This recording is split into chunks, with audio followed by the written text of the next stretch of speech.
Hello everybody, welcome back to the channel for another live stream. We have got some people watching, some people in the chat straight off the bat. Hello Ben Miller, hello Harry Scott, hello Red Number 1, hello Dr. Master, hello Blocks of Flux. Great to have you all here. If you are watching live, please do make yourself known in the chat. Let us know you're here. And yeah, today, what are we going to do today? Today we are going to be continuing my weekly nostalgia promo pick streams, which I've been doing. So in a what do you call it? Nutshell, I've been going through each week, basically through a season of Doctor Who each week, new Doctor Who. And we've been going through the promo picks and just doing general nostalgia stuff and discussing the episodes concerned. This week we are on Series 4. Now I'm not sure we're going to get through all of Series 4 today because it's a big old series, lots going on. There's also some other stuff I want to go through as well, like things like the Infinite Quest. Let's do that. Voyage of the Damned. And other little bits and pieces as well. So we will be covering the sort of first half of Series 4 maybe. We'll see how we go. At the very least, and some other stuff as well. So, of course, the website, as ever, which we are going to be using predominantly, is the Black Archive. I'm now an affiliate on here, actually. I'm listed as an affiliate. If you click on the affiliates bit. Oh, hang on. I think I was. There I am. I hadn't refreshed the page. Yeah, if you click on the affiliates page, I come up. And there's the stream. Very nice. So, yes, Series 4 of Doctor Who then. Let's click in the Doctor Who section. Let's go into Series 4. It's an absolute goldmine, this site. Loads of great photos on here from Doctor Who, basically, and some updates as well. We'll have a look at those. So, yeah, Series 4 was my first series of Doctor Who. Back in 2008, so basically I have said this many times before, but the way I got into Doctor Who was through an issue of Doctor Who Adventures, issue 56 I think it was, which came out like literally a fortnight or so before Series 4. So I had my first issue, my second issue, and then I was straight into Series 4. So yeah, very nostalgic for me, this one. And one thing as well, which I showed last week as well, we'll bring it back today.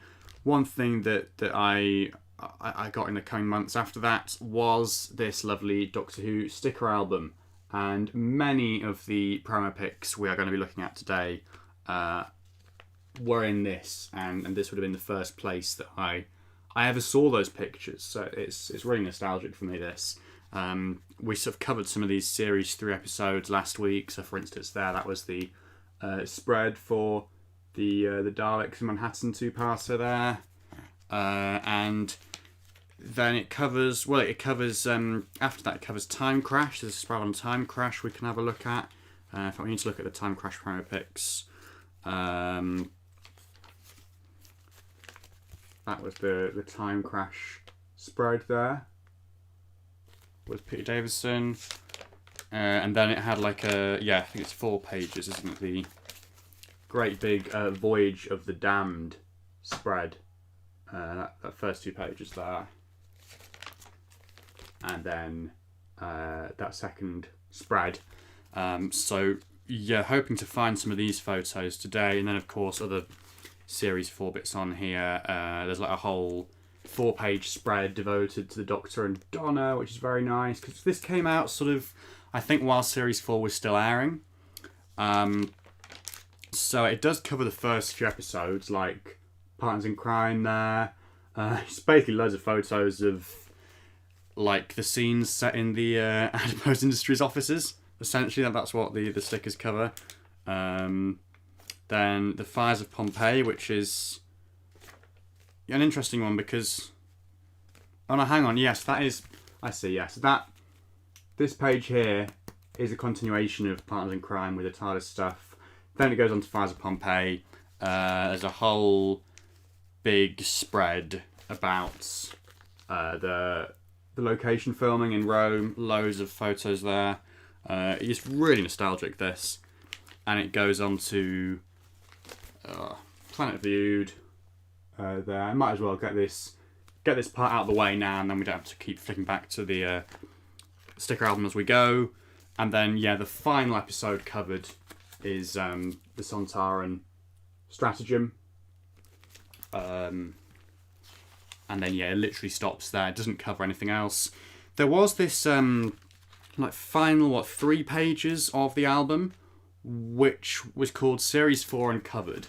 I never got any of these stickers, but it was basically a thing where you could send away for stickers from episodes 5 through to 13, because when these stickers went into circulation, obviously they hadn't been broadcast yet, information hadn't been released, images and stuff, so that they couldn't include images from the latter half of Series 4. Yeah, I'd love to get hold of those. I've looked on eBay once or twice and I've seen some of them, but not all of them. Really great to get hold of those. But anyway, that's the sticker album. So yeah, that is where this began for me, really, the Series 4 stuff. As we look through the Series 4 stuff today, that is what I'm going to be thinking back to when I first saw those images in that sticker album. So I guess actually before we go on to Series 4 itself, and I will check the chat in a minute, see what's been going on.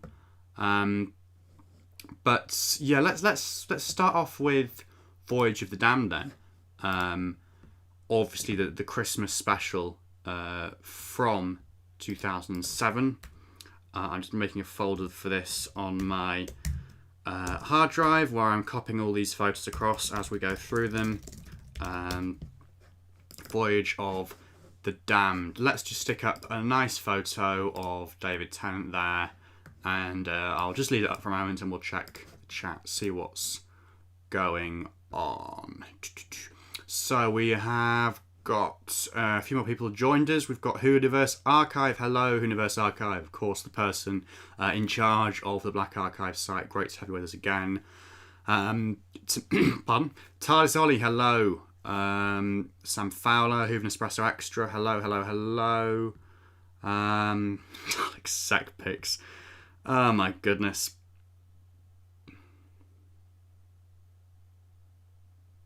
Miss Foster, Tennant. Sticker albums are the bane of my existence.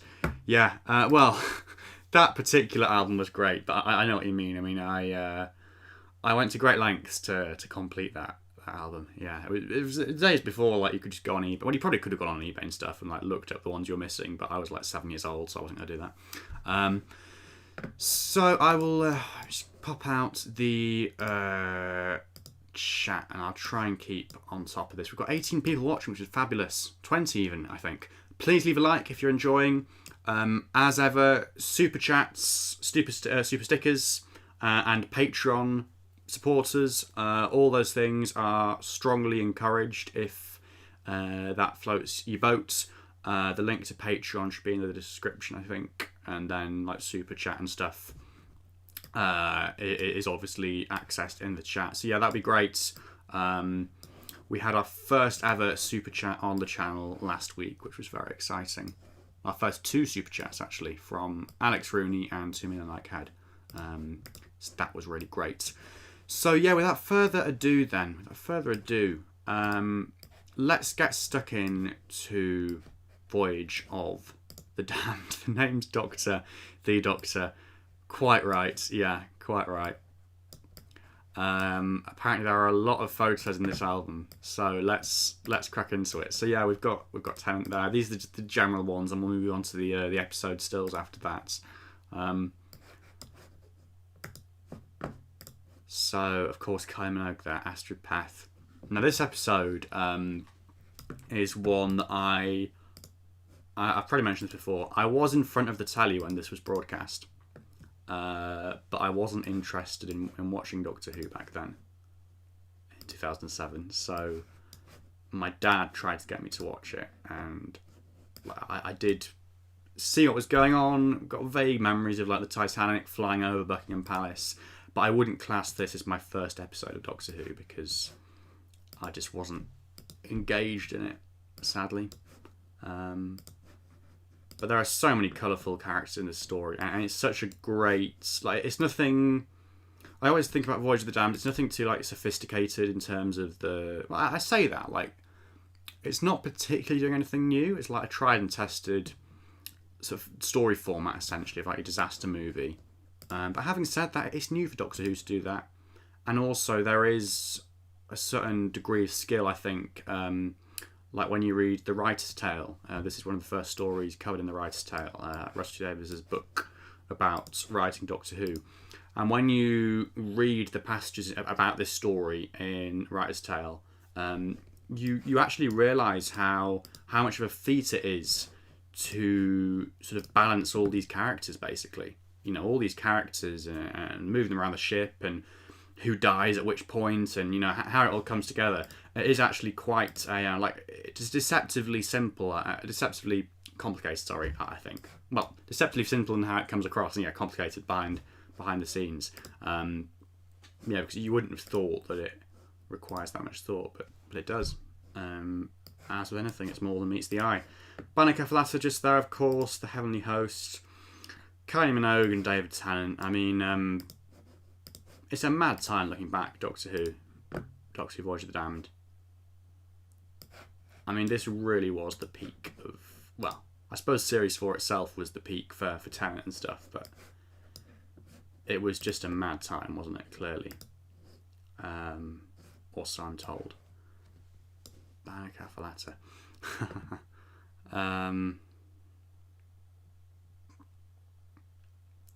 Hello as well, Emily Ashley. Hello, Il Squeak, Shadow Monster. Matthew Putnam is new to my videos but enjoying them. Thank you, Matthew. Great to have you here.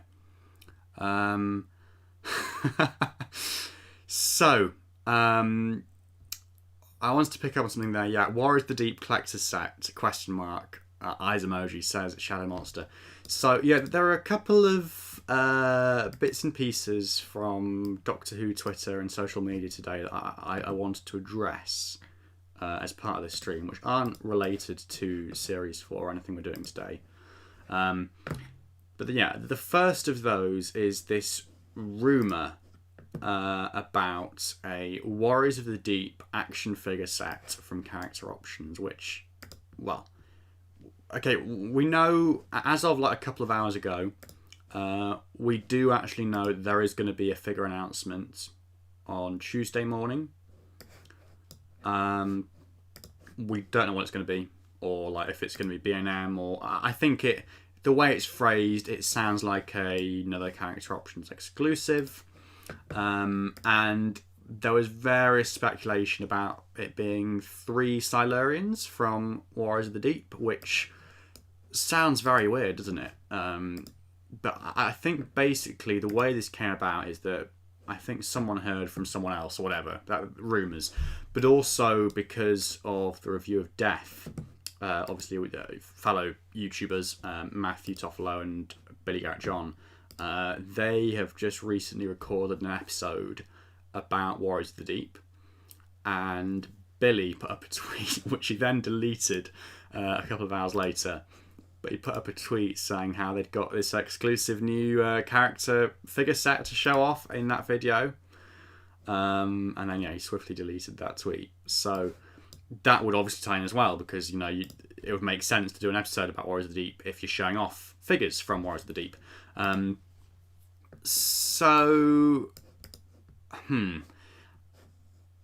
don't know where I stand on this, because the fact that now an announcement has been confirmed makes it seem quite likely, but on the other hand, I don't want to get my hopes up. But then as well, it's more classic figures, it's not new series stuff, regrettably.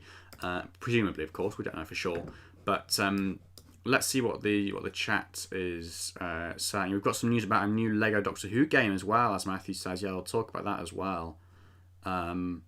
Please be Flux related. It would be nice, wouldn't it, Block to Flux? It would be nice. Yeah, Hooven Espresso Extra says, the drama surrounding that Warriors set is pretty chaotic, not going to lie. Do you know what it is?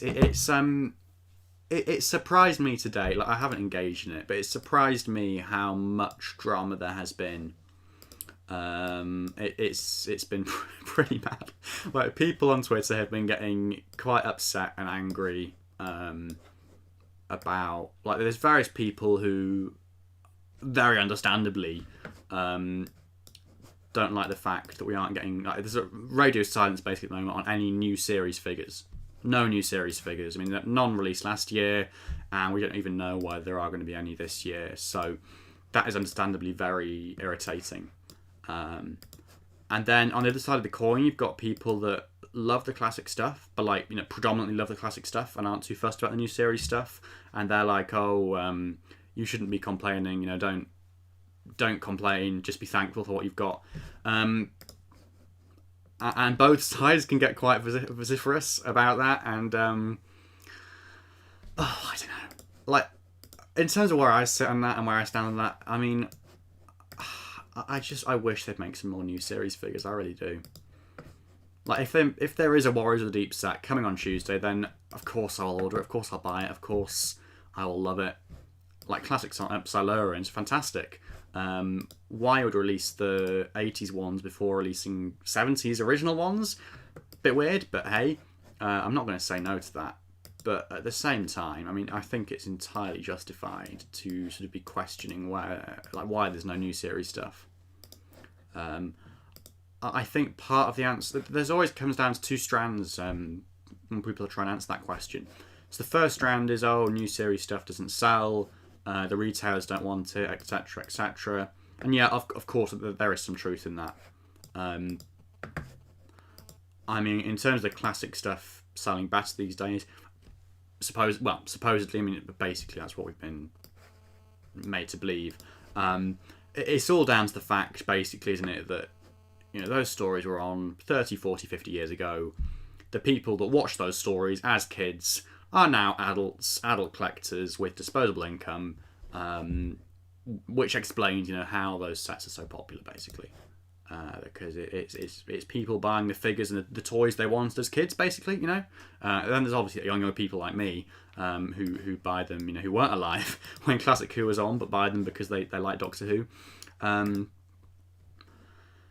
And then, of course, you know, tied into that, you do have the whole thing of like how, you know, the person in charge of the Doctor Who Ranger character is, of course, someone that fits into that bracket, you know. So, you know, clearly there is going to be some bias there to certain seasons, certain episodes. We've seen that with, like, you know, season 12. We've had so much season 12 stuff, so much early Tom Baker stuff, like something from pretty much every story, with the exception of like Ark in Space and Android Invasion and Planet of Evil. Well, even then, Planet of Evil, I think the TARDIS set was from Planet of Evil, the original Fourth Doctor TARDIS, supposedly. But yeah, it's just an annoying state of affairs, really. Like, you would hope that maybe even if it does take like 40 years, like when we're all older, people my age, and like Jodie Whittaker stuff is considered classic Doctor Who, then maybe at that point there will be the funding for that sort of stuff and the interest, because it will be a nostalgic thing. Like, they can market them as collectibles aimed at people who were young when these stories went out, like the classic stuff is at the moment. That's how I see it, basically. But at the same time, it's just a shame. It's a shame that we don't get more new series stuff, and I would sincerely hope there's more new series stuff on the way this year, whether it be Whittaker stuff or just talent re-releases or whatever. Like, even in the BLM lineup, that'd be fantastic, just to see. Hang on, that thumbnail didn't do anything. Universe Archive, I think you've got a broken thumbnail there. That one won't do anything. I can't click on it. Look at what's the name there? Not Morvin. Foon Van Hoof or whatever she's called. With a trifle there. God bless her. Oh, and that one as well. God, that's quite a picture, that, isn't it? I love it. It's great. You do see some gems as you go through these promo pics. That's the joy of this, that you stumble upon pictures that you've probably never seen before, or at least not seen in a while. So yeah, that's my take on the figure stuff. I mean, I want to just see what the chat is saying about all of this. Of course, actually, you have to remind people watching, you have to be subscribed to chat, because we had some spam the other week, so I put on some restrictions and stuff.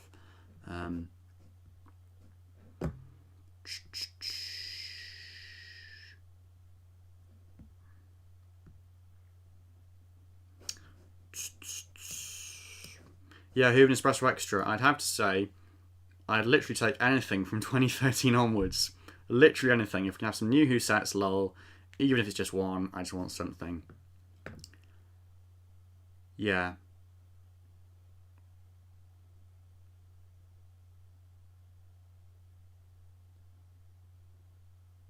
Yeah, Amity's saying they should do some more army builder figures. Absolutely.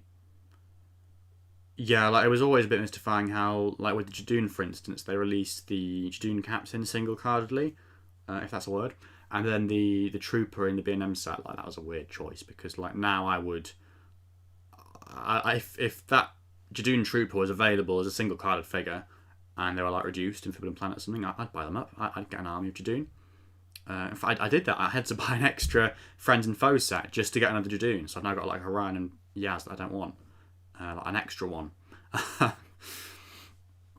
But yeah, that is I saw it brain. Yeah, that's it really. That's it, you know. Like I saw someone, I think it was Human Espresso Extra, saying we should be grateful. You know, we should be grateful, you know. That is fair, you know. That is fair. I mean, yeah, I wouldn't ever want to come across as ungrateful. I just think, you know, that is the state of stuff. Like there is certain things there that you can't argue with in terms of, like, yeah, on the one hand you might have the sales figures and stuff or whatever, and there's also this perception and the whole fact that, you know, you do have people in charge. I mean, it's a fact the people in charge do prefer the classic stuff, and like a lot of the people that work with character as well prefer the classic stuff. Like even Review of Death, for instance, I'm not saying it's a bad thing, but they are classic fans, and people that work with character. It would just be nice if there was a way, you know, if there was a nice magic figure tree where we could get new series figures again. Because obviously there was that massive boom, you know, around the time of these episodes that we're talking about today. There was that massive boom. Like 2007, there were Series 1 figures on sale, Series 2 figures, Series 3 figures, and the classic stuff started the following year, obviously. So much stuff. And like clearly no one is expecting a return to that realistically these days. But just something would be nice, wouldn't it? Otherwise, what's the point in having the whole license for Doctor Who? You might as well just have the license for classic Doctor Who if you're not going to make new series stuff. So yeah, basically, I would sincerely hope there is new series stuff in development. But that's probably enough figure talk for the time being. I don't want to bore anyone with that. That's a photo and a half, isn't it?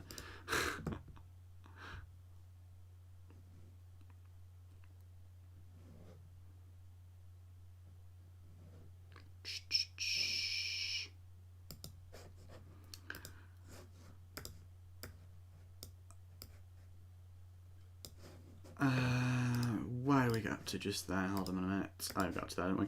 Yeah, so there are a lot of photos in front. I should just check actually against the sticker album, just see which ones of these were included. Because as we found out last week, they're not all in here.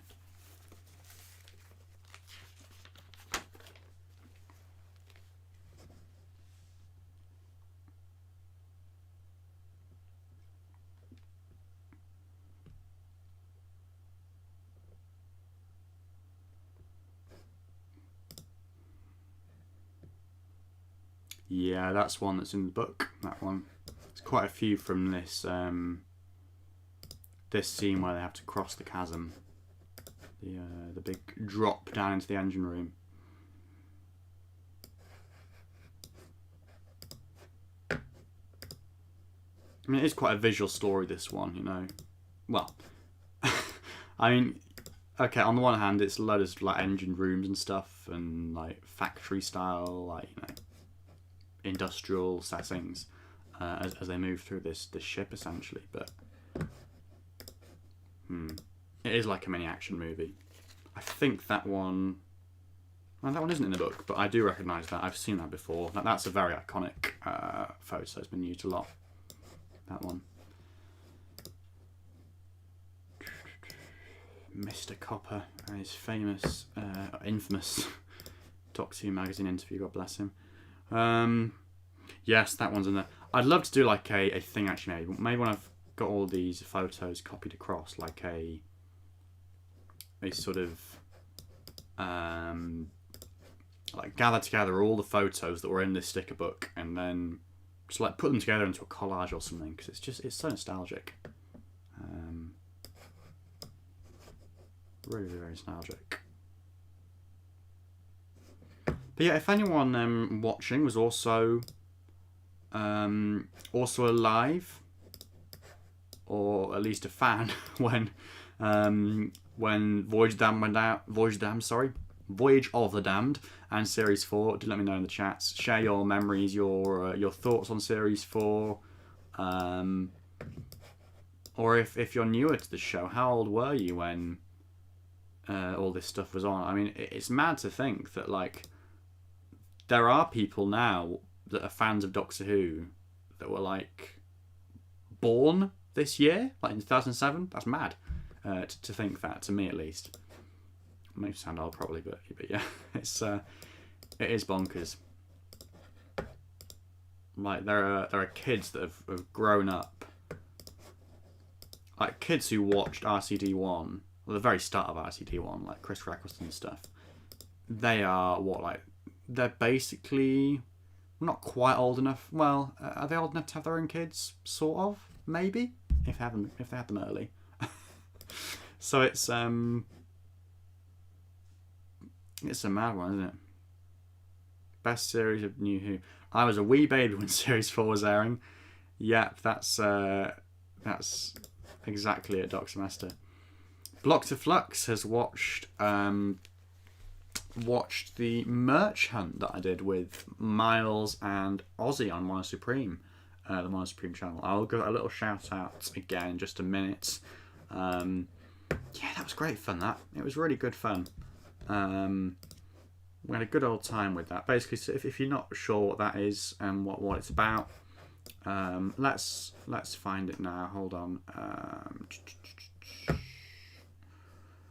Let's go onto YouTube. Yeah.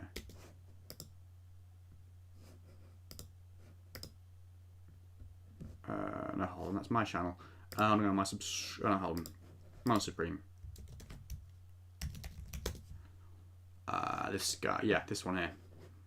It's great fun, great video, great channel. Go and check that out. Yep, merch hunt there.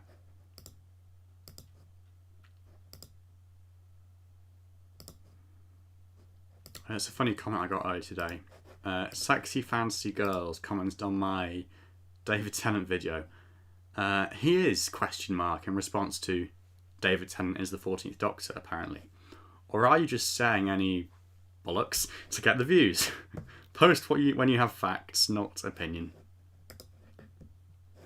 Oh well, you can't please everyone.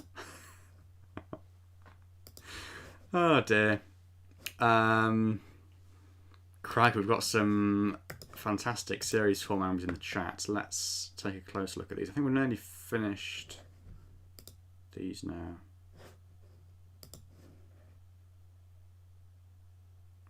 One moment.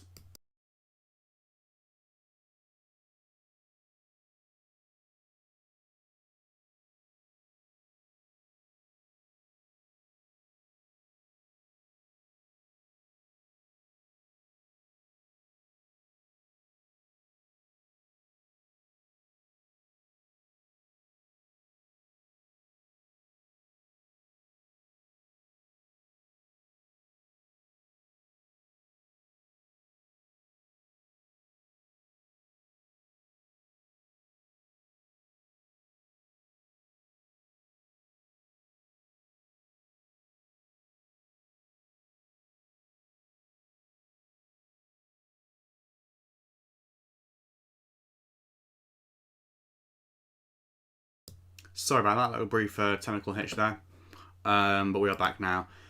So, where were we up to? Rixton Slade, there we go.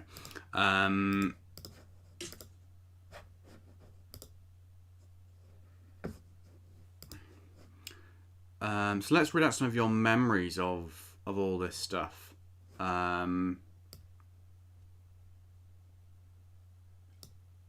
Yeah, so Red Number 1 says this is the best 10 series. I'd have to agree with you there, I think. Yeah, Series 4.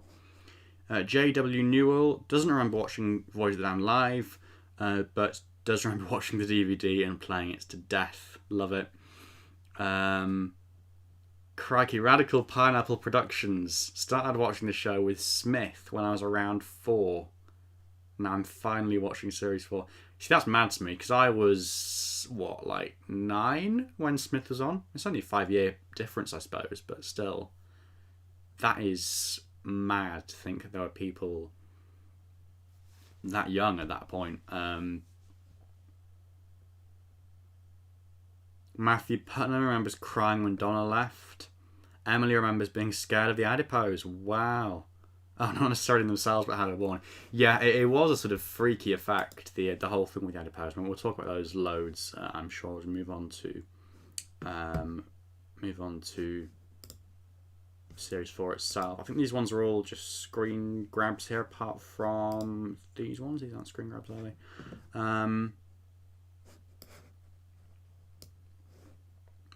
Hooven Espresso Extra's biggest memory of Series 4 is watching Fires of Pompeii after your sister was born. All right, yeah. I had a sister born around that time as well, actually. My sister was born a couple of weeks before Series 4 started.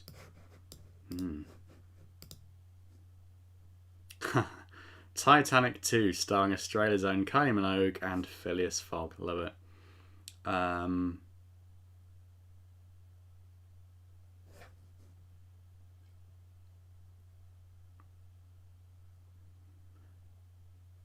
Il Squeak was approaching a very big birthday when Series 4 starts. I love it.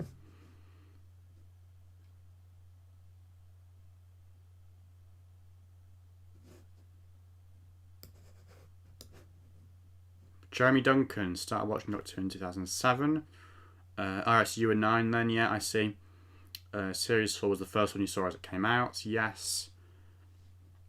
The specials in Series 5, what really made me a fan. Yeah, I remember the series trailer, he says. Yeah, absolutely. Like, it was a similar thing for me, you know, I came on with the tail end of Tennant. Oh, these are fun, I haven't seen these before. Some behind the scenes pictures to finish off. Yeah, so Matt Smith was the first time where I was at an era from the start, you know, so that was very fun. It was fun having all that within quite a short space of time. You know, your traditional series in the sense of Series 4, then some specials, and then a sort of Doc's debut series, all within like 2 years of becoming a fan. So that was very fun to have all that. Of course, here the location where they're at, I believe that is it. The coal exchange in Cardiff it's where that scene was shot. It's been used multiple times over the years, multiple times. And if we just take a brief look, hold on, images. If we go on Doctor Who coal exchange, yeah, that's what it looks like from the outside. Okay, not going to show us. Yeah, there we go. So the inside of the vault was actually the same room, the same building, as was it the same room? Maybe it wasn't exactly the same room, but it was definitely in the same building as the interior of the Titanic. They also used it in Torchwood Combat. This thing where Owen has his fight with the Weevils. That was the coal exchange. And I'm trying to remember as well if there's anything else they've shot there. I'm sure there is. I know they've held like rap parties there in the past. They did the rap party for the Whittaker area in the coal exchange. That photo of Chris Chibnall in his Kablam Man outfit, that was taken in the coal exchange.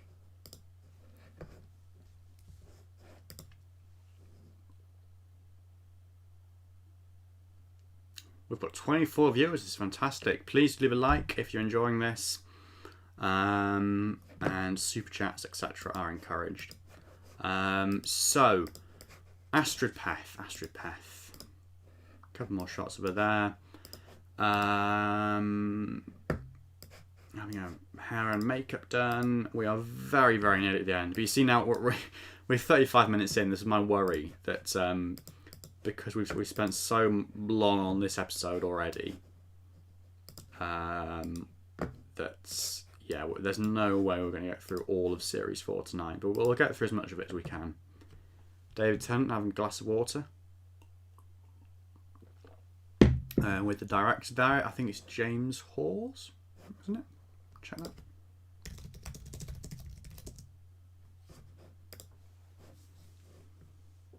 Oh, James Strong, sorry. James Strong. Yep, he directed this one.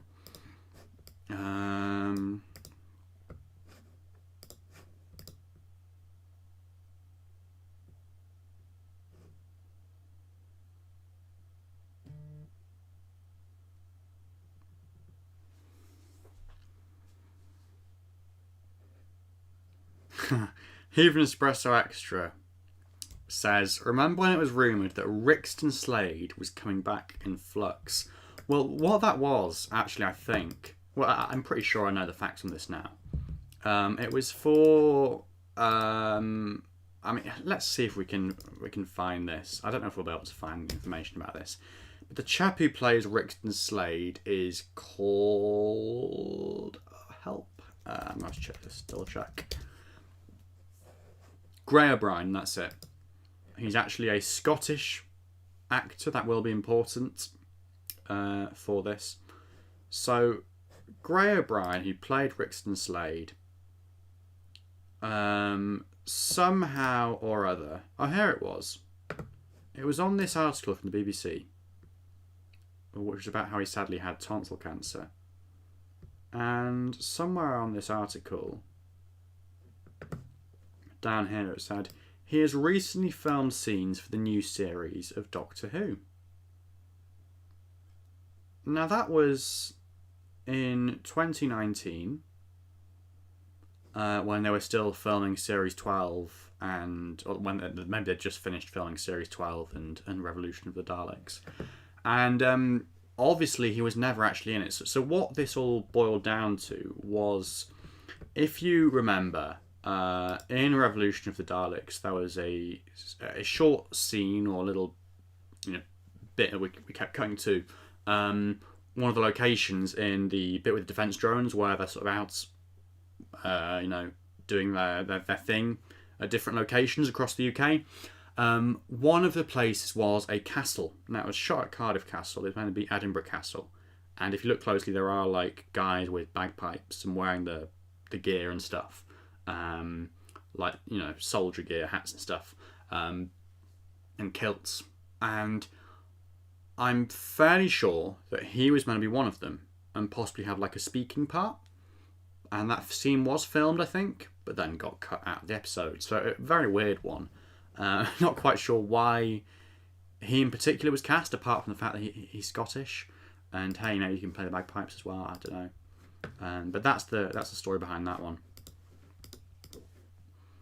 Julian Marison says, I think I enjoyed Series 4 so much because of the other companions coming back. Yes, absolutely. Like, even as someone who's new to the show, who wasn't familiar with those companions from watching their episodes live, I do recall definitely from that time that there was a massive buzz, like when Martha came back and Rose, and like when they had the whole like Avengers Assembled type thing at the end of the series in the finale.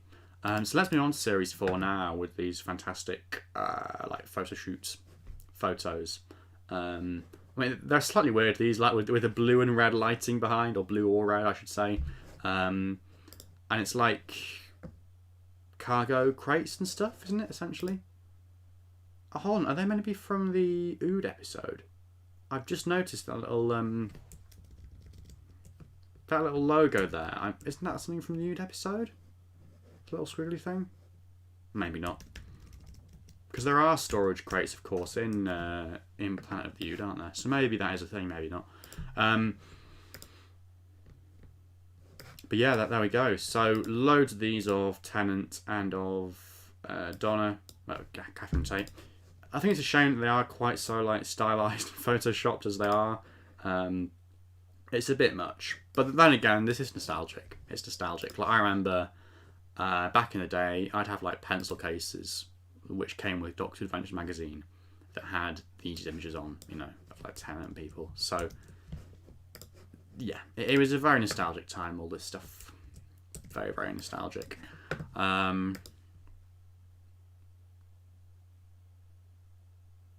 Vilgax the Conqueror. Vilgax the Conqueror, apologies, has joined us.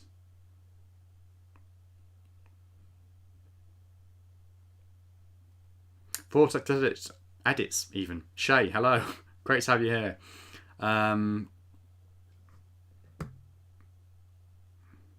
Malvi Jan Blatherine. Hello to you too. I'm just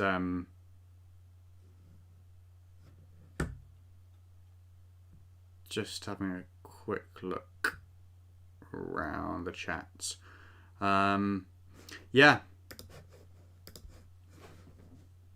Oh yeah, Human Special Extra there saying I have one of 10 with the red light on my door. Yeah, that's reminding me as well. They did loads of posters like with these images on as well. Which of course I also had, and I remember them and put them up and enjoyed. I think out of all these actually, if I just skip ahead, the one that's really iconic is this one. With of course TARDIS PNG loaded into the background and Tennant sort of doing his little pose there. You gotta love it. You gotta love it.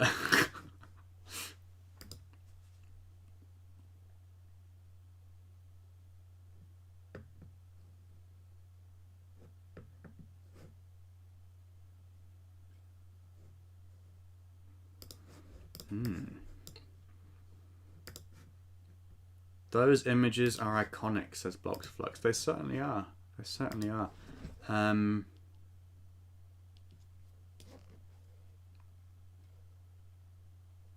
Please do keep the chat coming. It's fantastic to hear your memories of Series 4, your thoughts of Series 4.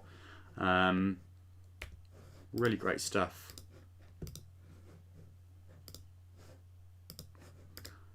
And yeah, we will shortly be moving on to the episodes themselves once I've got through all these. Yeah, the aim currently, as I say, is to probably get through like half of Series 4. There's just no way we're going to get through all of Series 4 today because there's so much of it.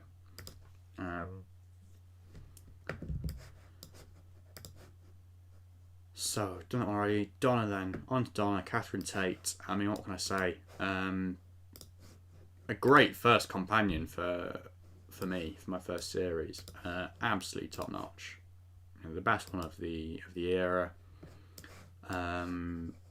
I love her energy as well. Like when she's conventions these days, she's like she plays it down and like acts all stupid and stuff. And hey, maybe she like just is like that in real life. Maybe she doesn't have to like act it or try it, you know.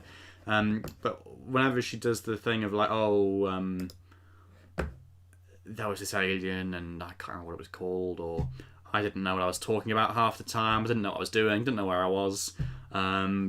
Like she always sounds like she had so much fun doing the job, obviously, but just has a memory like a sieve when it comes to the actual contents of the episode she was in, or even the fact that she just didn't ever understand them. But she did a very good job at convincing us otherwise. Definitely, that's for sure.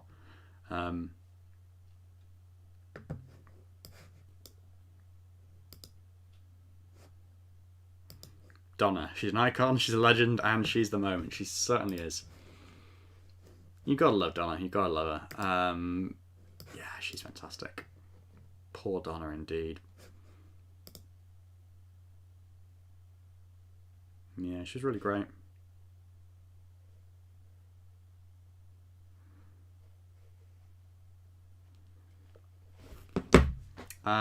So we got up to that one, yeah.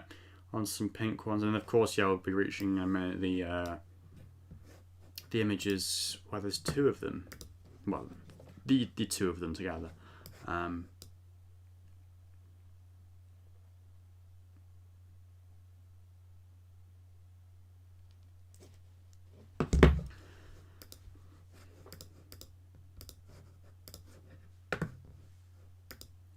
Donna Noble.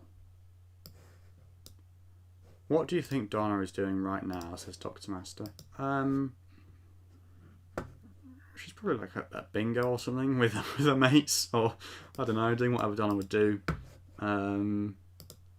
Still like a slight sort of an inspiring job, probably. Living a sort of a nice life. But then again, she won the lottery, didn't she? We never quite found out what happened there with the whole lottery ticket. So maybe actually Donna is living her best life at the moment. Maybe she moved to like Barbados or somewhere and just, I don't know, has become some sort of mogul, or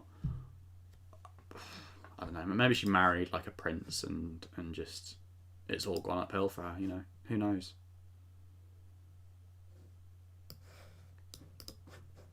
Probably drinking tea, talking to her mate Neris. Yeah.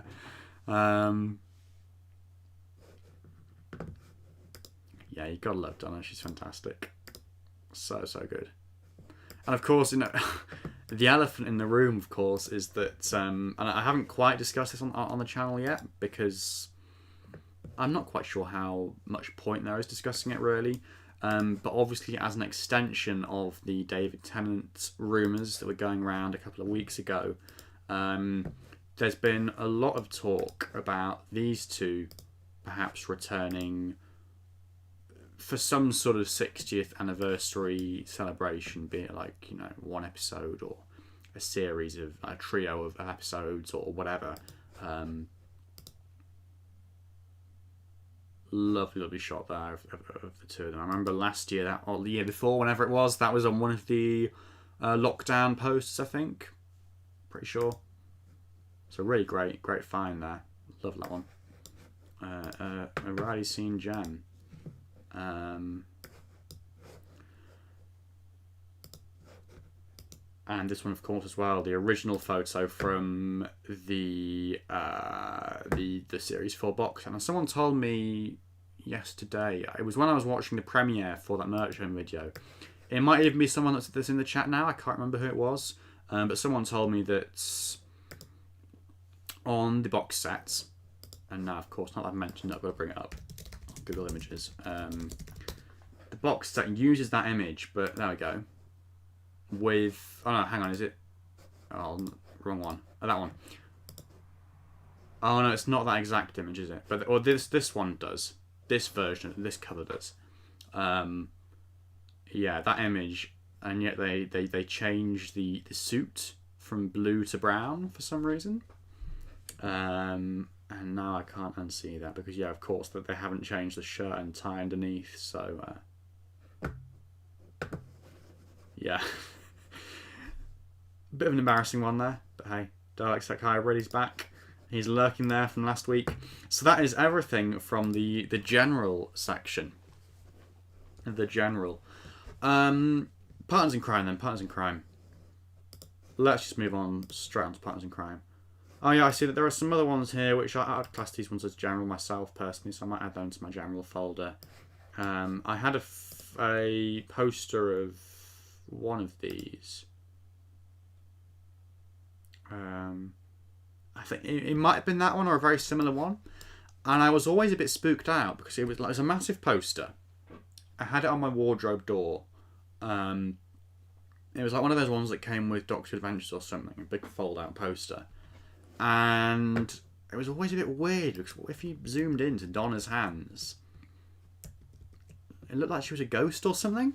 It was very bizarre, and obviously it's just like a lighting thing or to do with how the images have been edited or whatever. But to this day, I can't look at these photos without thinking of how sort of bleached Donna's skin is on her hands. It's very weird. Very, very bizarre. But hey, there we go. Well, that's an interesting one. Is that like a low resolution variant? Yeah.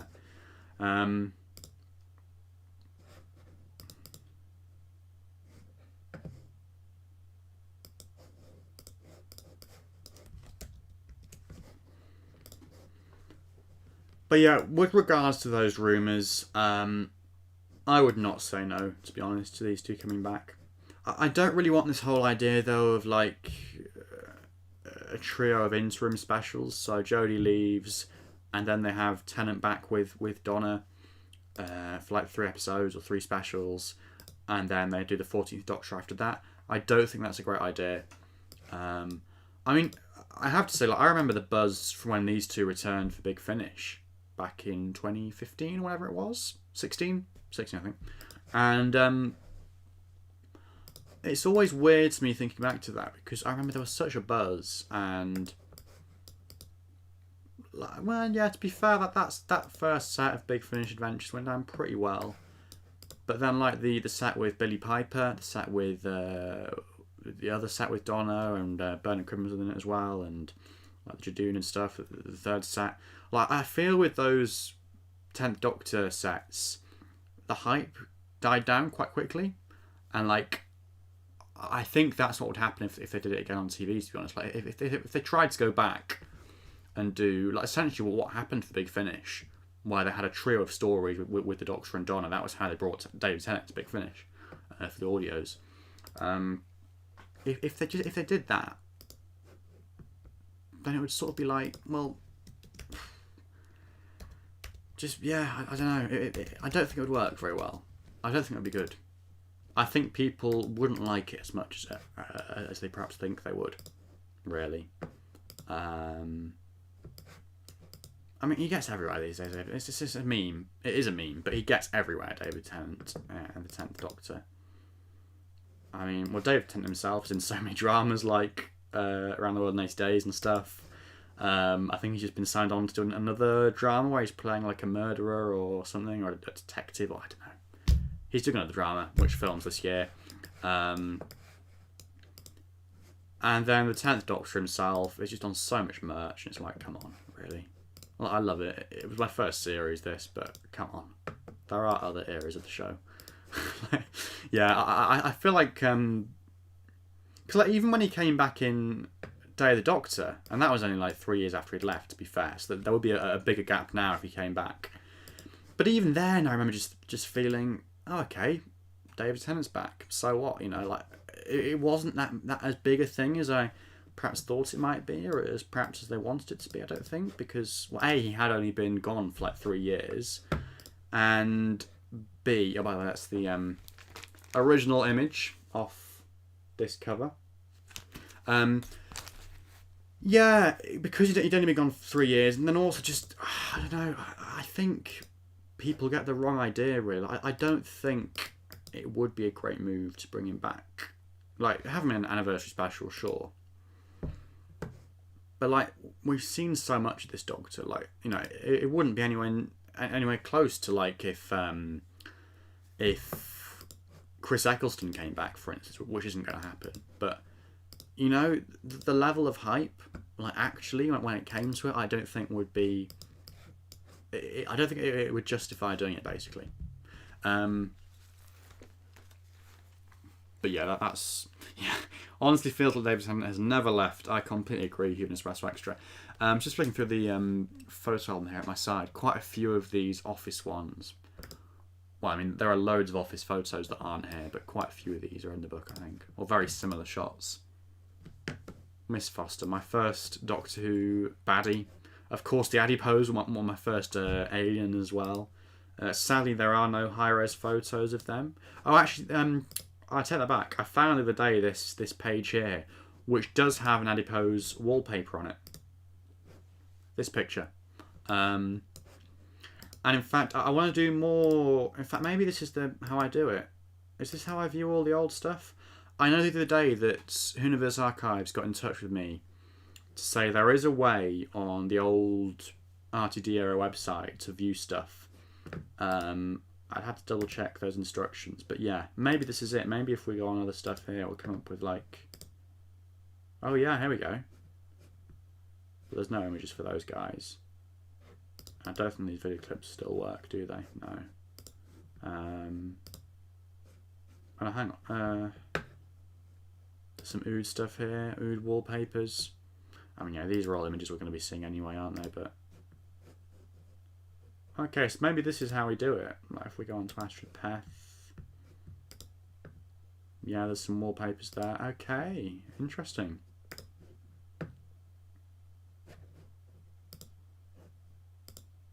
Jackie Tyler has her own page. I've forgotten this. She's got some wallpapers. Oh, iconic. Fantastic.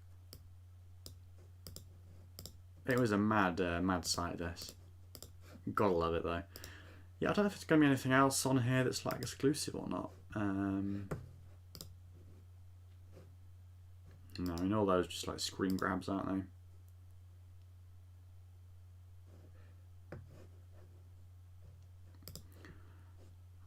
Okay, maybe that's not as exciting as first thought, but hey, there's some stuff on there. It's good fun anyway. Let's return though to the Partners in Time episode stills. David looking particularly sort of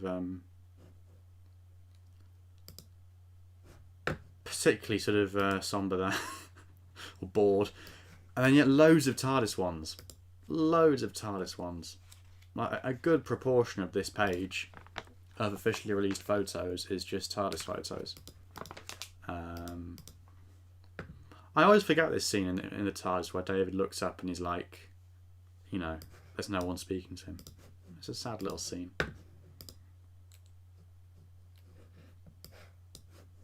Yeah, the storytelling in Series 4 was so good. It was so good. Like, I think, again, on a similar theme to David Tennant being overhyped, I think Series 4 has perhaps suffered a bit from being overhyped. Well, I say a bit, a lot really. Like, I think it's hard to return to Series 4 without that sort of preconception of, oh, everyone says it's the best thing ever, so it must be. Like, I mean, it's very nostalgic for me, this series, and it always will be. It will never not be a nostalgic one.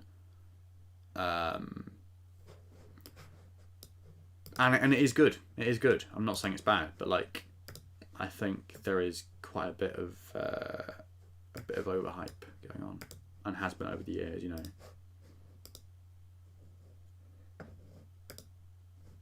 Sylvia, iconic photo there of Sylvia. Definitely seen that one before.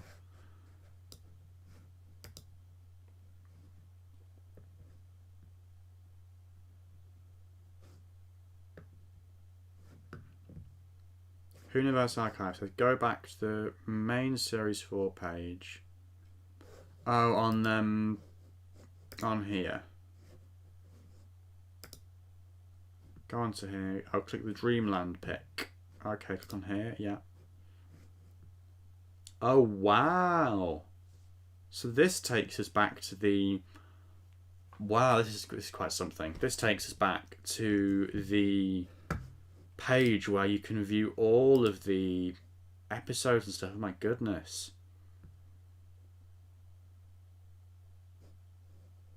So, just for anyone that wasn't around at this time, this site is so nostalgic for people my age.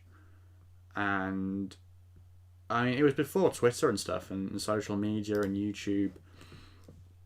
This is where you got your daily dose of whatever of Doctor Who. Oh, I still got like concept art and stuff on it. This is amazing. This is so cool. There's that Adipose image again. Oh wow.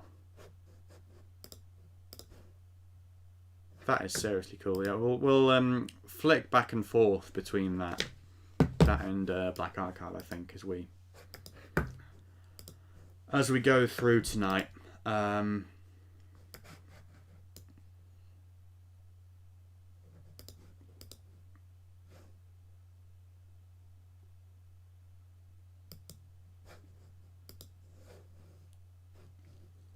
So onto the TARDIS pics. That's a nice one there of 10 actually.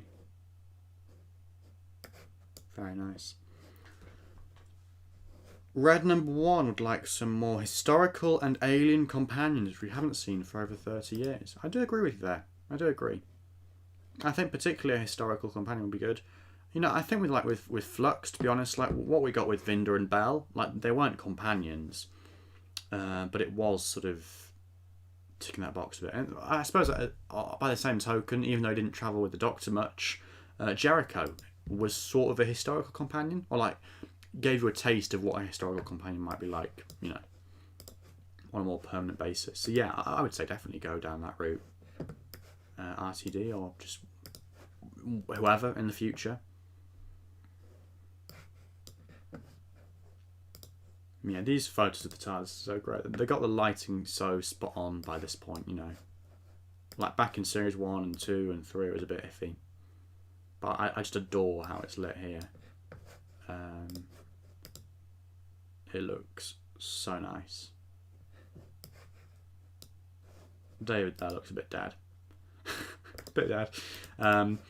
But this variant of that shot, I mean, that's just lovely. It's lovely. And it looks so real as well. Like, it doesn't look like it's been taken in a set in a studio. It actually looks real. Like, we're looking through the doors of the ship through Wilf's telescope. It's lovely. Lovely jubbly. Fantastic. So, partners in crime. We've got some screen grabbers down here as well, but you can get these from the episode itself, so I'm not going to bother with them too much. But then again, like that, yeah, it was pretty gross, the whole adipose effect. It was pretty gross. Yeah, like, you gotta love the adipose, you gotta love them. There's been so much merchandise released as well from, oh, here we are, a couple more photos. Yeah, so much adipose merchandise, it's ridiculous. Oh, wow. That is a lovely shot of the TARDIS. I've never seen that before. Crikey. That's a real gem. I love how this stuff on like the railings is like, it's basically like swimming pool sausages or whatever, isn't it? Like foam. It's mad.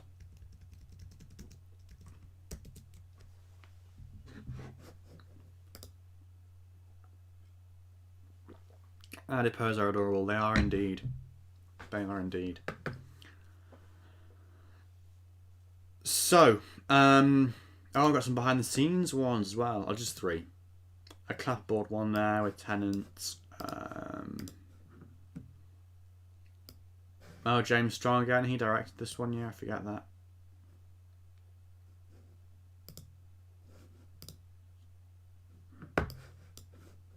And what's the name? Who wants Tennant's number? So, on to Fires of Pompeii, which has been updated apparently. Fantastic. Let's start with those behind the scenes, actually, those photos. So this is obviously the backlot or whatever where they filmed in. It was it Rome? I think it was. Oh no, hang on. Was it Rome? Or was it meant to be? It was definitely meant to be Rome. The set was meant to be at Rome. It was definitely filmed somewhere in Italy, wasn't it? This bit. See David Tennant there with his jacket off, and his bottle of water and his shades. I always thought that was weird how the 10th Doctor wore that extra layer. You know, like the whole like blazery thing, the sort of thin linen blazer, and then the massive coat on the top. Like he must have been boiling. When he was filming this story, absolutely boiling. Like you'd have thought the 10th Doctor might have thought once or twice, you know what? I'll leave the blazery thing off. I'll just go around in my shirt like this. Like that would have been a look for him, to be honest. Okay, you'd have missed out on the pinstripes, but yeah, even so, like a plain coloured shirt like that would have been quite a nice variant. They did not film in Rome. Okay. But it was somewhere in Italy, wasn't it? The studios, I think. It's the studios that they used and they made for the show Rome. That's what I'm thinking of, isn't it? David and Catherine there filming their iconic, you know, one of their iconic scenes together. That's such a cool photo there. I always think it's weird looking at photos like this as well of this set, because it might just be me, but whenever I think about this episode and the locations and stuff, I find it quite hard to get a sense of the geography of this set, because to me it sort of like all looks the same basically, like pillars everywhere. It's all the same color, you know. I'm sure like if I studied the episode further, screen grabs and stuff, or behind the scenes stuff, I'd be able to work it out. But it always looks a bit samey to me, this set.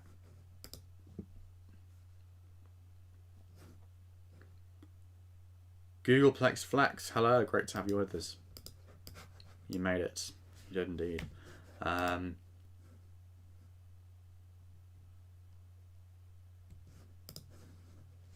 Please do leave a like if you are enjoying this. Please do. If you haven't already. Let's get the like count up as high as we can.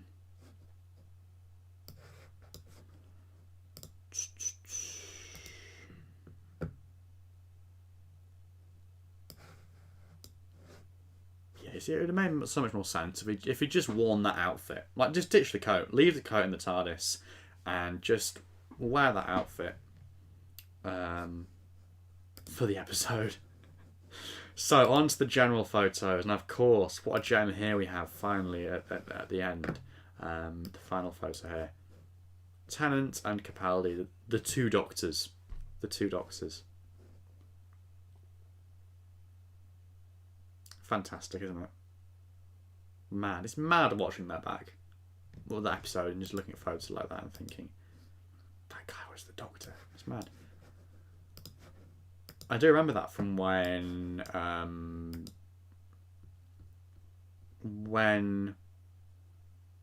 just checking something. Oh yeah, I see. When Capaldi was announced, I remember kind of thinking to myself, because like, I only knew him from this and from Torture Children of Earth. I didn't realise that he was like a renowned actor in his own right or anything.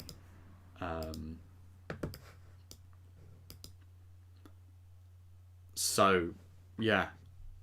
I just remember thinking, oh, it's the guy from Fires of Pompeii. I suppose he'll be a good Doctor. Because I didn't know otherwise, really. But yeah. Fires of Pompeii, episode stills then. Now, so many of these, oh my goodness, so many of these were in the sticker album. Let's just bring it back. And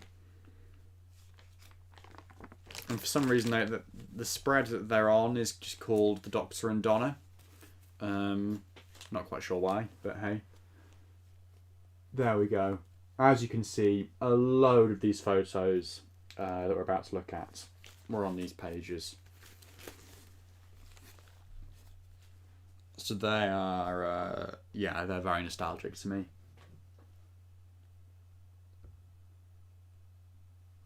Very, very, very nostalgic. Yeah, I love clicking those stickers. They were so good. I wish they'd do like another set of stickers or set of trading cards or something. It would be nice, wouldn't it? It's never going to happen anytime soon, but it would be nice. We can dream.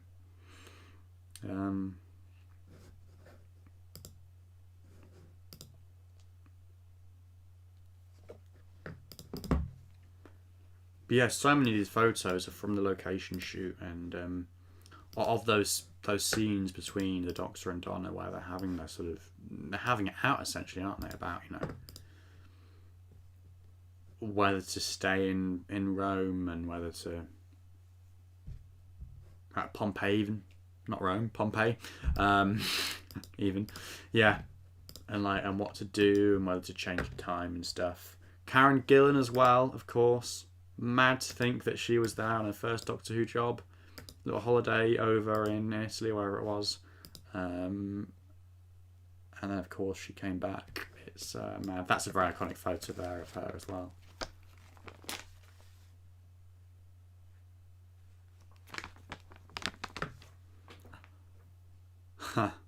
Stephen Moffat basically watched this episode and thought, I like these actors. Yeah, even Special Extra, I agree.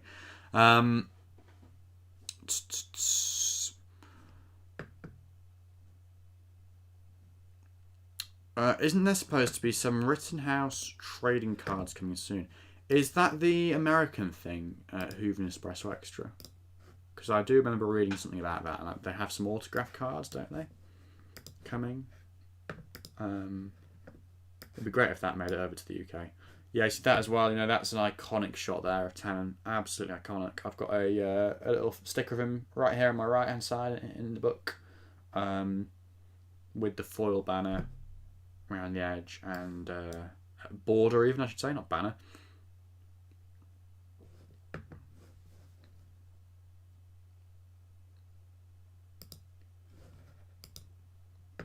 And again, that one as well. I mean, just iconic, that photo. Such an iconic photo. Such an iconic photo.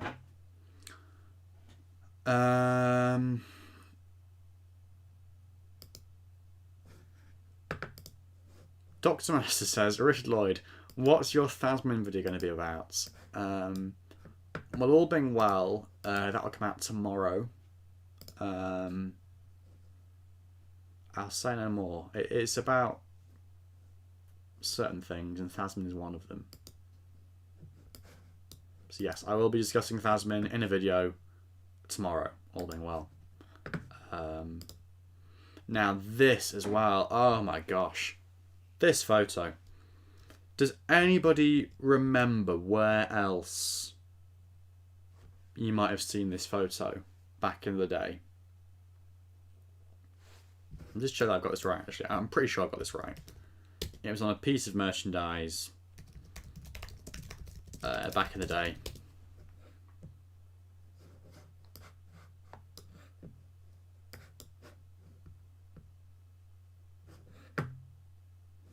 I see. Okay, it was an illustration based on this image.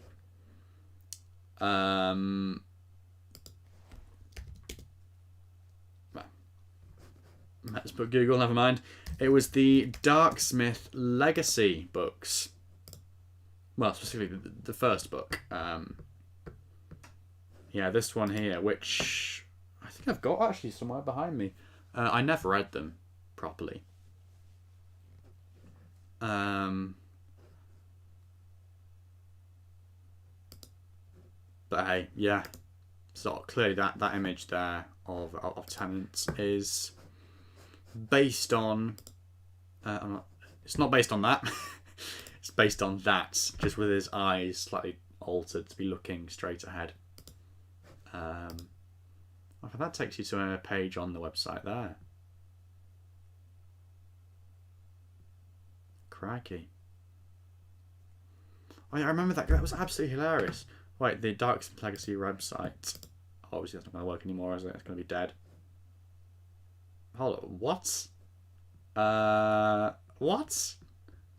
Someone has bought the domain for the Darksmith Legacy website, which is still linked on the hidden page of the old RTD website for Series 4. So if you click that, it takes you to this strange cryptocurrency game site.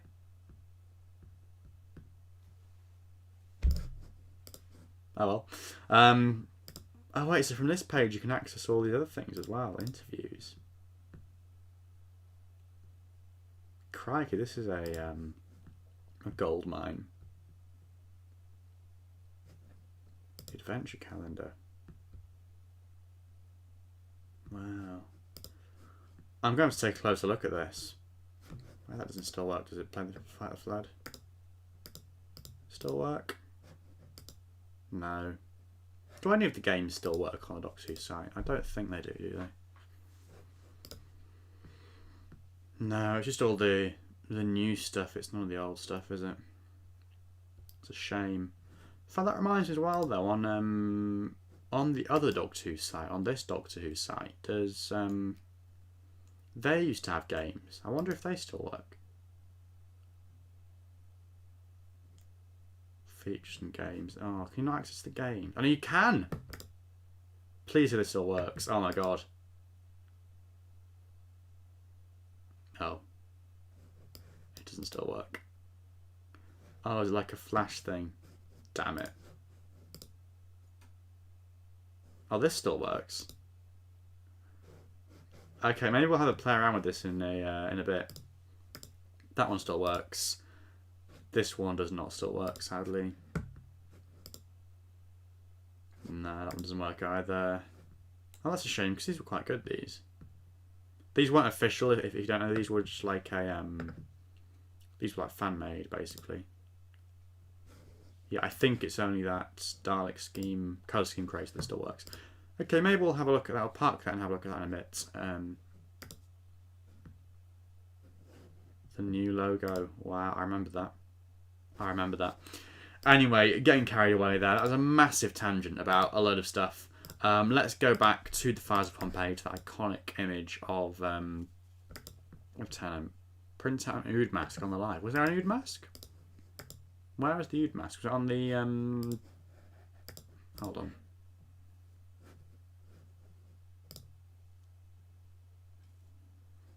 Universe Archive says, I do know how to find things. What, things I haven't already seen? If you know any hidden things, then please let me know. Things we can look at on the stream. That'd be fantastic. Oh, that Ood mask there, I see. Yes, these are still available. You can get masks of all of these characters here. You can get... Oh my god, I remember this one. I actually want to kind of make that again and print it off, or like just have it in my collection. I think I found it recently and chucked it out, actually, because it was all rotten. Yeah, I printed that out at the time. That was a Smiler mask.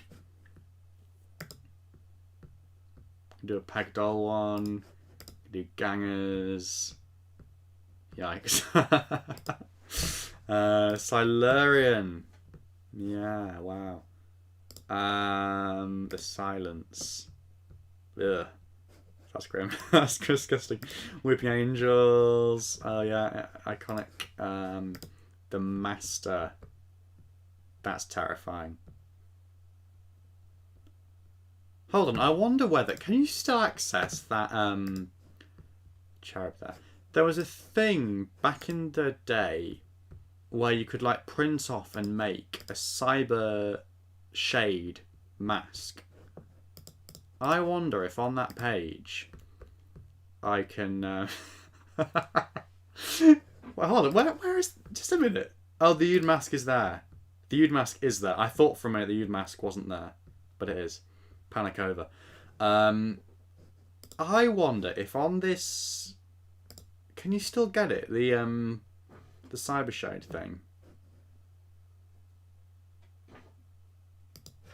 The Silurian mask. It's technically a mask with a mask on it. Absolutely is, yeah. With those dull masks and scared me and gave me nightmares as a kid. Do you stream every Sunday? I do at the moment, yes, Matthew. Although next week actually, things might be a bit different. We'll talk about that later.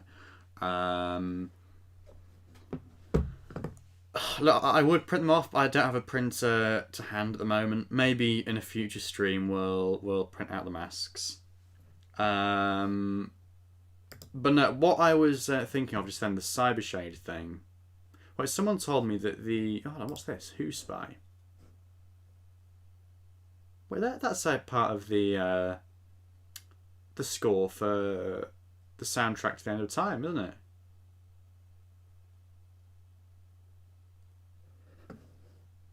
That's mad. So these are like all little bits and pieces from End of Time, aren't they? Little out of context bits. Crikey, this is mad.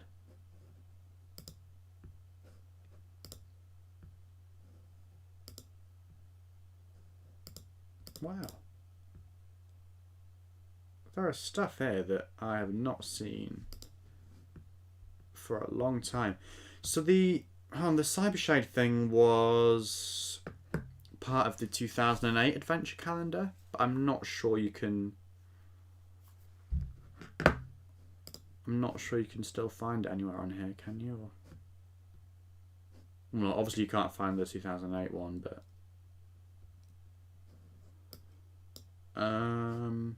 Wait, how far back do bulletins go?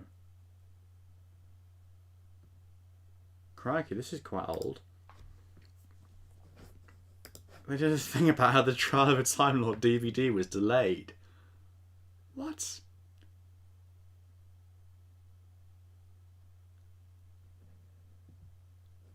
That's a bit of a weird thing to to do a news bulletin about.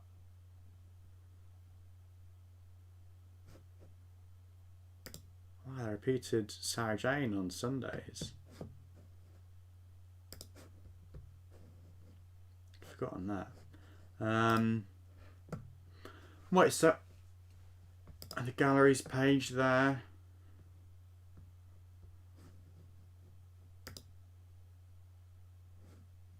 Oh, when Karen was announced, Karen Gillan.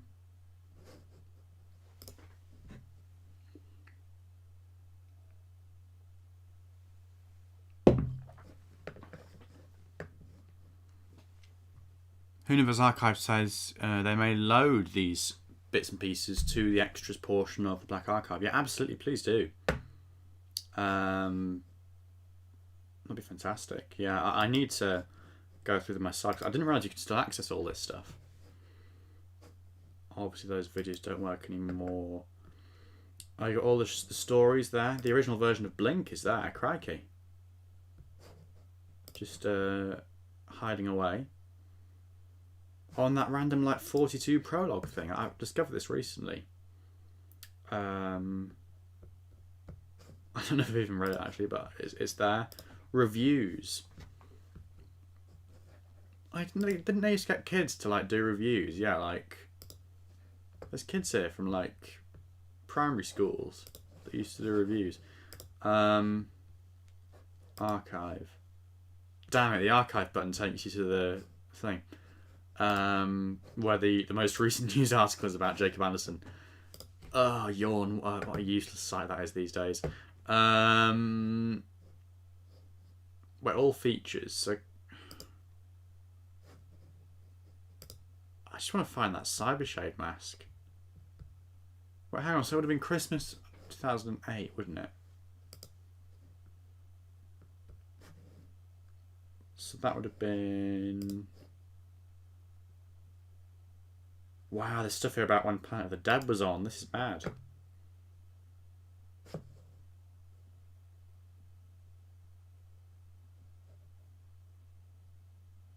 Don't forget, you can also watch the full episode on this website straight after it's been on TV.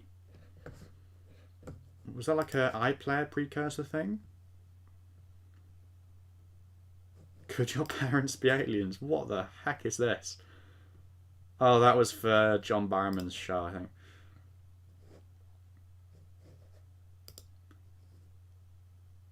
Oh, Noel Clarke up for a Rising Star Award. Ouch. Murray, pardon, Murray Gold there. This video doesn't work.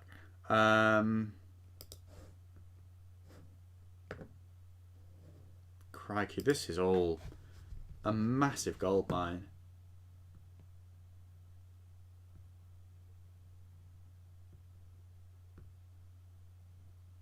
No, it's not here, is it? It's just damn, it's not here.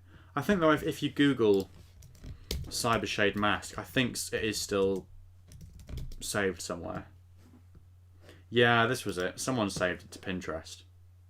That's the one I was thinking about.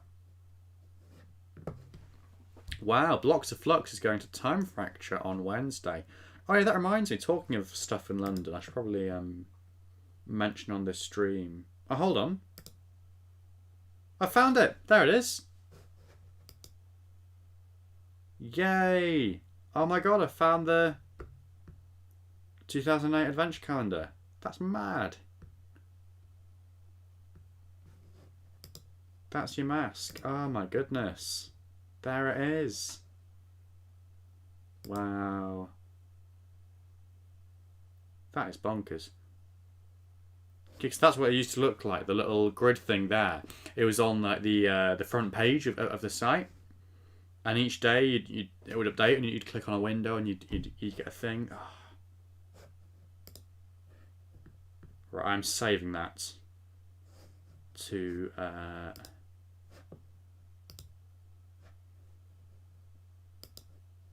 hold on. Go download that. Right, I've downloaded that. Hooven's Espresso Extra is going to Time Fracture on The Friday before Jodie goes to London Film and Comic Con. It's like in a fortnight or so, isn't it? Wow. Jobsworth. I remember that game, Jobsworth Jadoon. Sadly, it doesn't work anymore. Right. Instead of looking at stuff that doesn't work anymore, let's go back to our promo pick. There's a massive tangent. We're still on Fires of Pompeii, aren't we? At this rate, we're not even going to get to episode 3 of Series 4. Oh, yeah. Wow. That's quite a odd photo of that dude there. The stallholder guy. He was in this sticker album. Yeah, he got representation in there. So, yeah, what I was going to just talk about is... I don't know if anyone here is going to the BFI Revelation of the Daleks screening. What? But if you are, then I am also going to that. It's my first BFI screening along with Miles. We're going to go down to that. So that's basically where they, at the BFI, the British Film Institute, is it Institute or Institution? It's one of the two, isn't it? BFI. British Film Institute, that's it. Yeah, we're going to go down for that. They're doing a screening of Revelation of the Daleks.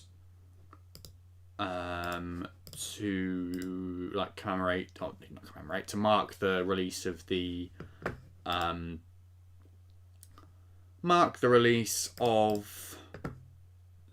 upcoming season 22 box set.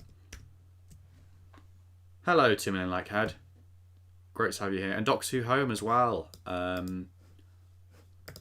My fellow Doctor Who magazine trading card article person.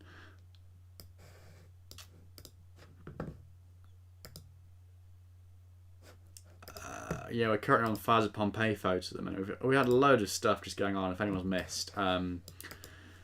We found the adventure calendar from 2008, which has some amazing stuff on, most of which isn't still accessible, like the games and stuff. But one of the things was this fantastic Cybershade mask. I mean, this was just legendary. You used to be able to print this off, well, you still can. And I tried it at the time, I think. I printed it off and tried to make it. I'm not sure I got very far, but I gave it a go. Yes, absolutely fantastic. I'll stick the link to this in the description or chat or somewhere. Why not?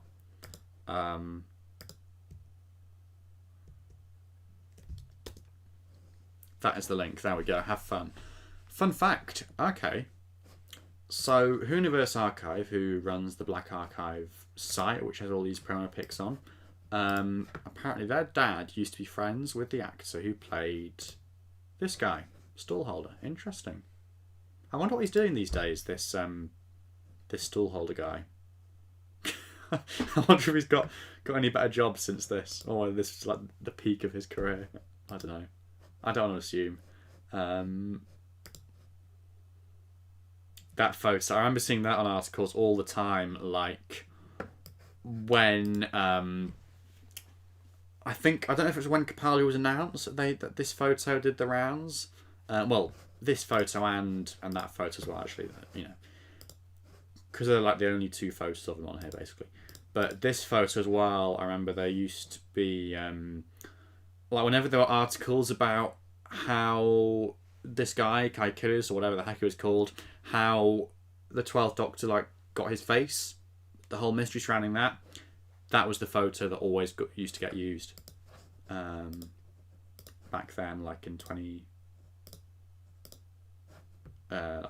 or whatever.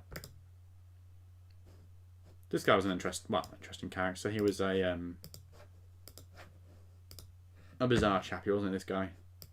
Bit of a knob. Not the actor, the character. Well, a total sort of so-and-so.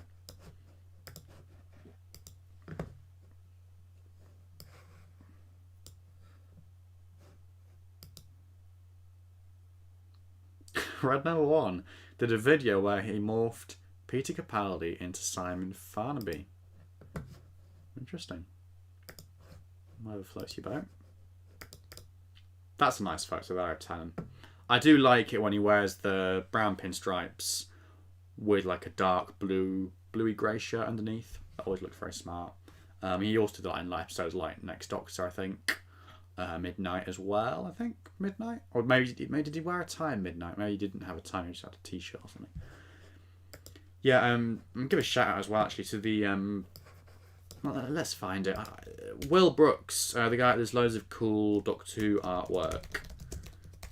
Oh, no, not TARDIS. Did a great thing. We did one about the TARDIS props. He also did this great page about the 10th Doctor's costume variants. Yeah, 38 different costume variants apparently that David Tennant wore. So this page, and I'll link to it in the chat. It's got all these amazing photos on of like every single variant. So like, I don't know, blue shirt, brown jackets, like, I don't know, t-shirts, brown blazer, like the light brown shirt, brown blazer, blue shirt, whatever, light blue, white, whatever. Basically all the variants.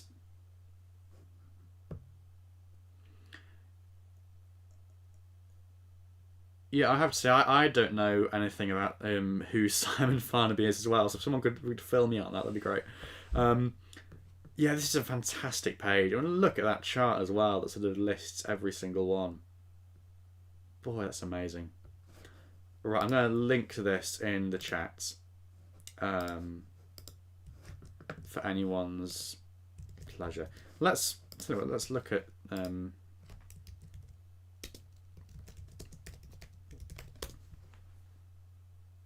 Oh, that guy. Okay, wow. He was, yeah, Horrible Histories. He was like the Grim Reaper guy, wasn't he? This God, my sister used to be terrified of this guy. Oh my God. I mean, to be fair, it's a pretty terrifying. That is pretty scary. You could still that in Doctor Who and scare some kids. Yeah, he'd be quite good as a Doctor, actually. He'd be quite good. I have to say, though, recently, and if you've watched my latest videos, you'll know this, but like I've recently... I mean, to be honest, the day that Jodie was announced that she was leaving, whenever I got asked by people in real life, or when I was fortunate enough to go on the radio as well, whenever people asked me about it, I was like... in terms of like what do I want to see next in terms of the next Doctor, who do you want to see take on the role? I was like, well, I don't have a particular actor in mind or anything, but I do think an older woman would be quite nice. And that idea has had a bit of a renaissance in my mind recently, because some absolute legend, and now that I've said this, I've got to go find the tweet, haven't I? Some absolute legend did a comment on one of my videos, and it was a fantastic comment. It's probably the best comment I've ever received. Here we go. I want an old female Doctor. Imagine your effing grandma travelling the effing universe and just effing Daleks up with an effing screwdriver. I'd live for that. And that has sort of inspired in me, you know, it's renewed my campaign for an older female Doctor, because suddenly that idea of like a grandma, not necessarily like a grandma style Doctor, like not actually literally a grandma, you know, you'd have to like have it as like a, I don't know, 50, 60-year-old, whatever. But oh my god, that'd be so good. Or like a Miss Marple style Doctor, you know, where they look a bit dim or look a bit old or whatever, but they're actually like behind the scenes, their mind is working 10 to the dozen. That'd be so good. And I do actually think, I've got a little hunch that maybe RTD will do that, because I think RTD is too savvy to cast another male Doctor at this point in the show. He's just too savvy to do that. Like, even if it was even if you thought personally it would be a great idea to have, like, if you had someone in mind to be another male Doctor, he's too much of a fan. Like, he knows the risks of not having a female next. So I'm fairly sure I'll go with a woman, and I think an older woman is the most likely outcome because, as you'll know if you've watched my recent video on the optimum age to play the Doctor, Jodie Whittaker is actually at the lower end of the spectrum in terms of people to play the Doctor. Like, she's played it from the age of 35 to 39, I think. Or was it 34? One of the two. Compared to, like, I'm trying to remember the figures now from that video. John Pertwee started when he was 50, I think. Patrick Troughton was like 46 to 49 or something. Colin Baker and Christopher Eccleston and Sylvester McCoy were all 40 when they started, and they played it until they were like 43 or whatever. So hold on, what was my train of thought there? Oh yeah, so basically what I'm saying is, anything above, like, in terms of female Doctor, we've had a female Doctor that looks like 35 to 39. There's that whole bit of untapped potential now from, like, a female Doctor who is anywhere between 40 and, if we're going with the limit of Capaldi, the oldest Doctor so far, 59. It's a whole 20-year gap there. So that does make sense to me. They're going to pick someone in that bracket. I mean, they could go younger than Jodie. They could. But then, like, Matt Smith was he was 26 when he was cast, when he started filming. So, like, there's only like a 10-year window there. If they want to contrast the age a bit with Jodie's age, you've either got 10 years younger than her, maximum 10 years, unless they're going to break the record of the youngest ever Doctor, or then 20 years above her, which is obviously a broader sort of spectrum. So I do think that, I do think that, yeah, basically a 14th Doctor who is somewhere between 40 and 59 or 60 or whatever, or maybe older, maybe, I don't know.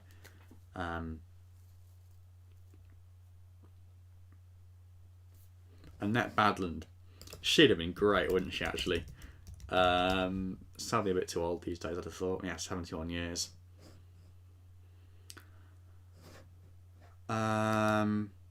Googleplex Flex says, we shouldn't focus on gender, race, etc. of the actor, but just if the actor would be good at acting the role. Well, yes, to a certain extent, yes, but the thing is, when people say that, to cast an actor for a role, you have to have an idea of what you're going for. Like, famously for Peter Capaldi, they didn't audition anyone else apart from Peter Capaldi. So, like, the idea for the 12th Doctor was Peter Capaldi, So you always approach it with certain preconceptions, and, like, you can't just cast the Doctor in a vacuum. You have to, like, even if you're doing a reaction against something, like you're doing a reaction against the youngest Doctor ever by having the oldest Doctor ever, those things relate to each other. So you can't actually just view it as, oh, we're not gonna consider the age, gender, race, whatever. I mean, yeah, to a certain extent, you don't want to be fussing over things like that. But in terms of the female Doctor thing, I just think it would be such a bad look if they didn't do a female Doctor next, because it would just be like, well, it's obvious, it's obvious how that would look bad. And as I say, RTD is too much of a fan, I think, too much of a fan to not realise that. I'm confident that he's going to go with a woman, I think. And again, because it's different to what he's done before, I think he'll be thinking to himself, I've had a male Doctor. That was like 20 years ago, whatever. Let's do something different. Which doesn't necessarily mean you've got to go with a female, but in terms of the context, it's all contextual. In terms of the context, enough said already about that. So, the Ood here. We're on to Planet of the Ood, the 3rd episode of Series 4. Miriam Margolyes. Yeah, I mean, she'd have been great. But then again, I think she is herself sort of. Oh, that's better. Margolyes. She's like, what? 80. God, she's 80 years these days. She's even older than Annette Badland. Wow. Sorry, I wasn't trying to diss Annette Badland there by saying she was old. But, wow. Yeah, so that's my take on that, really.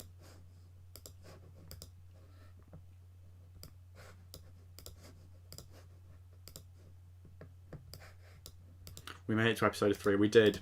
We've been going for an hour and 40 minutes. We made it to episode 3. We've still got 16 people here. It's great. Please leave a like if you haven't already. And keep the comments coming. Keep the comments coming.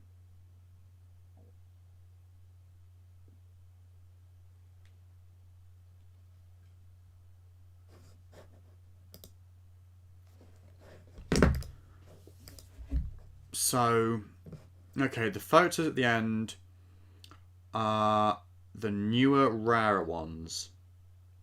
So that's why they're not an episode order. I get it. Okay.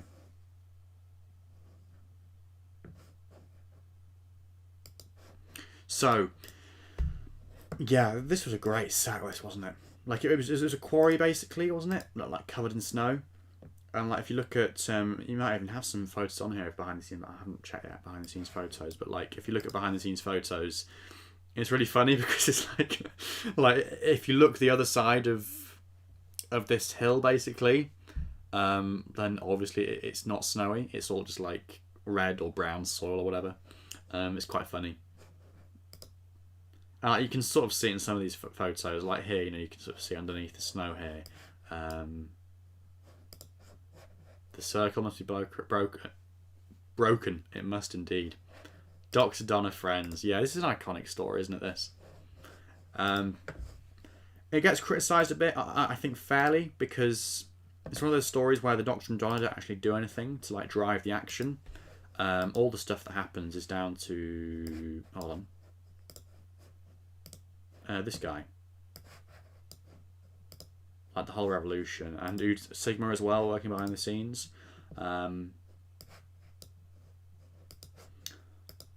But yeah, I mean, that said, it's still a nice story. Good fun. This photo here of the red eye rabid ood, absolutely iconic. It's one of those photos. In fact, I should change them to the series 3 page of my sticker book now. Yeah, there's quite a few of these which look familiar. Yeah, that's an iconic photo there. But you see, the scene with these in that episode is actually quite scary when they go all rabid and like, it's kind of terrifying. But of course, obviously, we later find out that there's a reason why they're doing that, because they're being held captive and they're quite rightly very angry about it. Yeah, those are the cargo crates, aren't they, from those promo pics? The other ones, the photo shoot ones. Never noticed that before.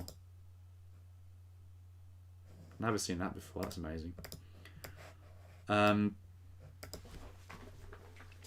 my god! And I have to say as well, actually, with this episode, someone just pointed it out. Yeah, Doctor Master peels back face skin.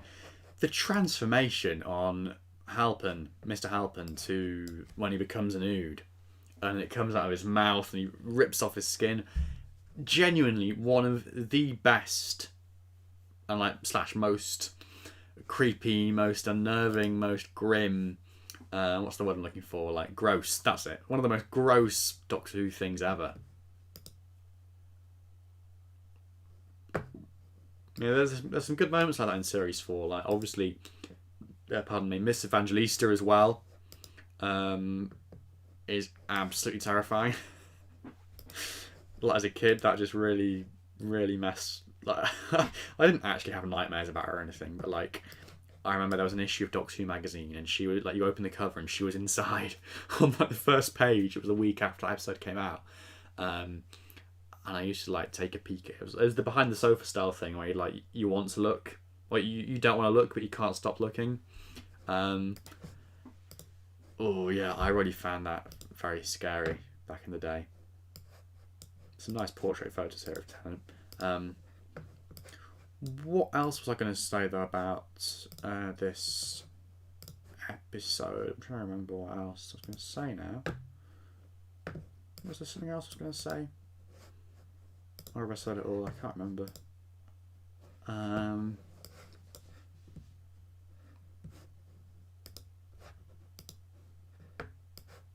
Oh yeah, I was going to say that on the subject of Mr. Halpin and whatever the heck that guy's called in Fires of Pompeii with the broken arm, with like a stone arm, and Miss Foster as well in the opener.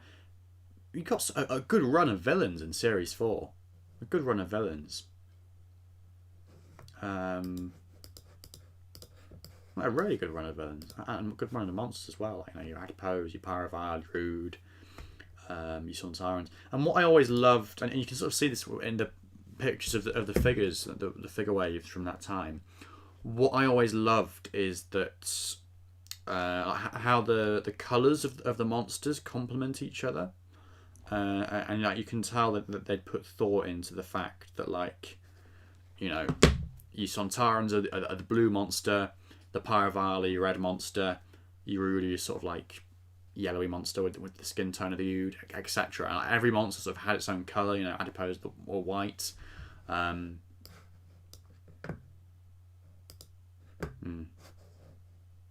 Yeah, so I just always thought that was really great.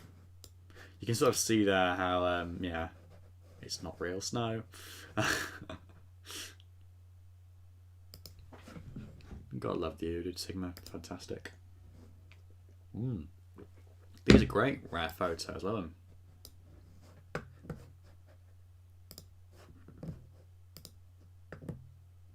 And that one there of 10, that's a nice one there. So that we've been going now for what? Hour and 50 minutes. How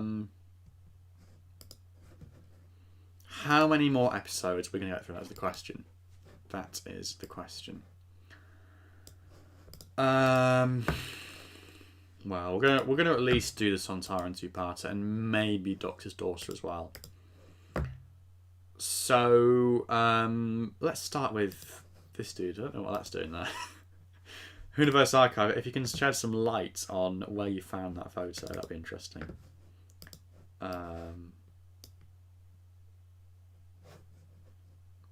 Of like a random extra in atmosphere. It's a cool photo. Just curious about where it came from. And then these ones of Tennant, which are pretty, you know, I've seen these before. Back in his blue suit again. Yeah, somehow when I was a child, I never really noticed how, like, he always wears the blue suit in Series 3 and always the brown suit in Series 4, and then like alternates between them in brown suit in Series 2, sorry, and then always alternates between them in Series 4. I never noticed that before. Well, I never like consciously registered it.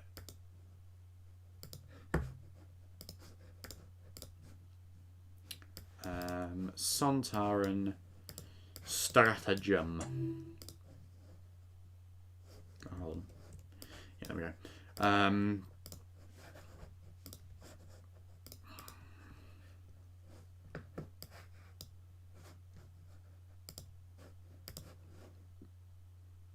Yeah, I think, you know, the Sontarans, like the redesign of the Sontarans, the first redesign of the Sontarans from the new show, they get a bit of a hard time, I think. Like, they're not bad. I do prefer the new ones, but then these were so iconic, and again, it's down to the colours used here. You know, you've got the unmistakable blue of the Sontaran armour. In fact, I'm just remembering now, they didn't want to make it black or grey because the Jadoon had already been like in black armour, so they deliberately, you know, went against that with the blue armour. And then like the purple of their ship as well. I mean, these colours, it was so well done, so iconic. Oh yeah, I had a peek at this earlier. Yeah, the Sontaran Stratagem section is literally just photos of the Doctor and Donna and the TARDIS. That's mad. They need to release some more photos of this story.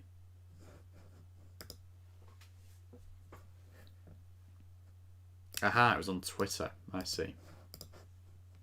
I see. Very nice.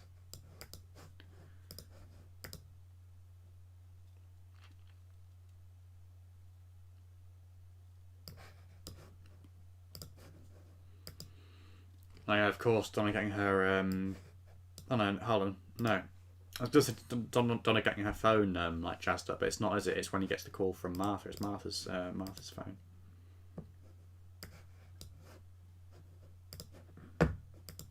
I mean, it's such a cringy line, that. Hi, Doctor, it's Martha, and I'm bringing you back to Earth. It's so cringe. It kind of works, but it is cheesy.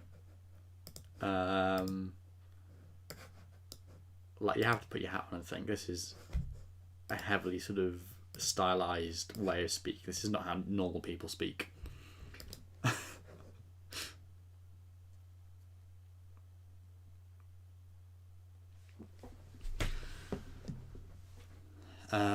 Emily says, Christopher Ryan used to be my favourite Sontaran actor. However, he's recently been replaced by Jonathan Watson from Flux.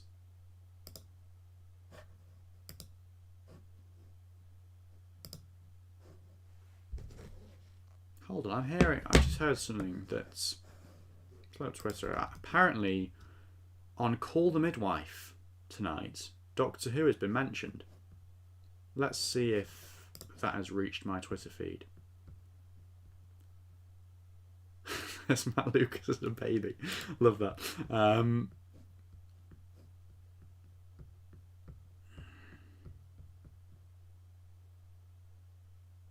Oh yeah, there we go. Wow. Because they had this before with the Aztecs, like the Call and the Midwife characters watched the Aztecs. Oh wow, Troughton. You gotta love that. That deserves a retweet. John Bond, it's Troughton because of the logo. Wow. Let's see if anyone else has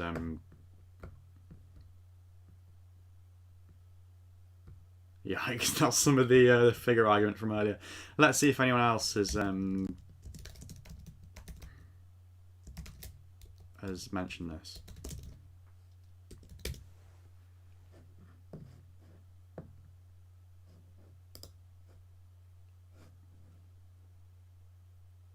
Two people have mentioned it. Right, well, after the stream I'll have to go back and find out what that was all about and which episode they were watching. But anyway, back onto the show in question, Doctor Who. Some more Sontaran-y photos then, some more Sontaran ones. Just make sure my glasses are clean.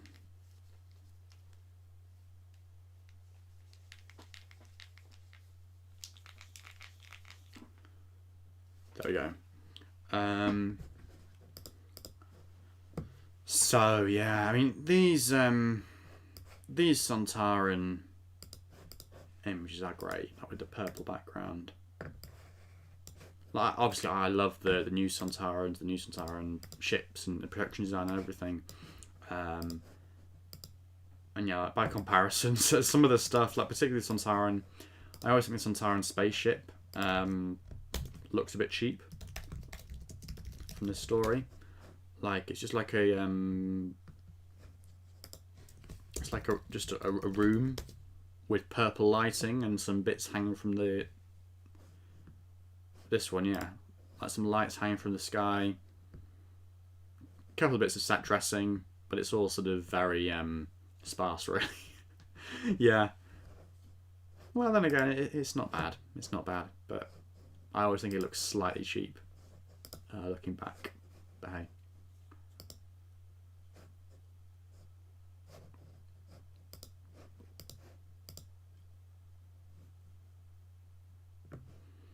Matthew Putnam says, who is the showrunner for Call the Midwife? I know the person who writes it is Heidi Thomas, who is married to Stephen McGann, who is of course the brother of Paul McGann. Little Who connection there. So presumably it was her call. I don't know who. Who is. Clearly there's someone involved with that production who's like every few episodes, well, every couple of series, like, come on, let's sneak in a little reference to Doctor Who.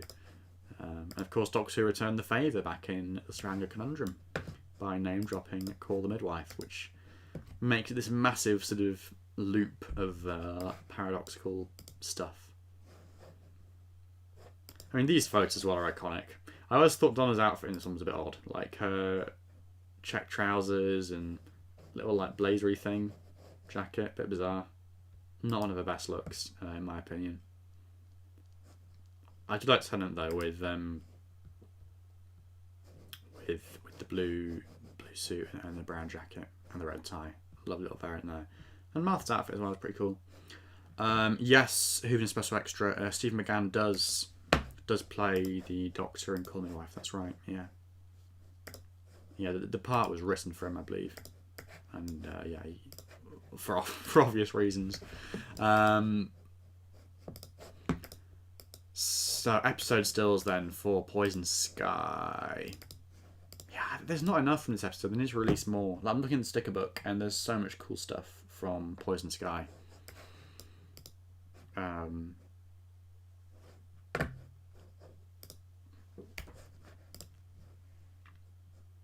Still got 18 people watching. If you are still watching and you're enjoying this, please do leave a like.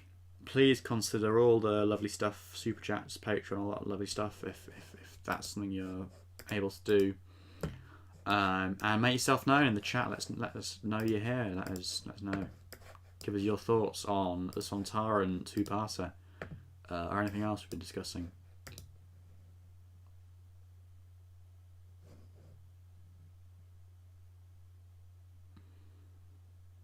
Oh god, yeah, forgot they did a Call Midwife crossover with Doctor Who. Yeah, that was back in the Matt Smith days, wasn't it? And that was when Miranda was in it. Miranda Hart. I need to go back and watch that. I haven't watched that in ages. Buster Block 07 says, Richard, did you hear there might be a Doctor Who Lego game? I have heard this. Now again, it's one of those Reddit rumours. Like, I'm always suspicious of anything on Reddit. But then again, like the whole of the Timeless Child plotline was leaked on Reddit before Series 12 was on. And like the casting of Sasha as the Master and stuff. So it's like, I don't know. It's a weird one. Like, I wouldn't necessarily say it's true. I'd love it to be true. I'd love that for there to be a Doctor Who Lego game. Thrust Miranda. Thrust. I love Miranda. Yeah, I was reading about that and how like supposedly it's this whole thing where you've got levels based on like a different episode for each Doctor, and the whole premise is the 14th Doctor like going back in time, meeting all their old incarnations. It would be so good. I wouldn't want to get my hopes up because although like a few years back, like 2015-16, we had some good Lego content in terms of dimensions and in terms of the set.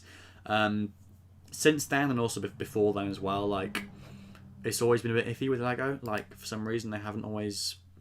I don't know whether it's because they haven't always thought Doctor Who is a big enough franchise to do sets from or whatever to get sales and stuff. It's always been a bit of a weird one, but I would love for that to be more Doctor Who Lego stuff. That's quite a photo, isn't it? Style there.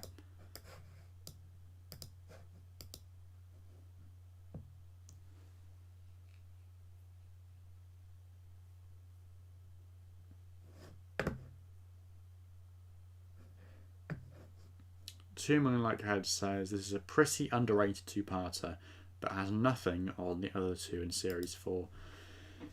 Yeah, I mean, in terms of Series 4 two-parters, the library one takes some beating. I mean, that's just such an amazing Doctor Who story, really. But yeah, it's it's a pretty good one. This. It has that sort of vibe of like a Pertwee unit story. It's the first time that they've sort of done unit properly in Arrived Doctor Who. So Poison Sky, apparently there's some stuff to look forward to here. So let's get straight into it. Oh, of course, that's I that's Richard Price, the extra guy who plays Sideman and stuff these days. Pretty sure that's him. Then Jenny, obviously. Like, again, with the colours, you see, like, I was talking about how you had the Sontarans in blue, the Pyrovile priestess in red, the Vesper form is yellow, Jenny wears a green top. Like, there's something about the colours in Series 4 where, like, every episode seems to have, like, a different colour associated with it, and it just, like, it all comes together perfectly, like, into a massive, lovely rainbow of Doctor Who. Yeah, gotta love it. Gotta love it.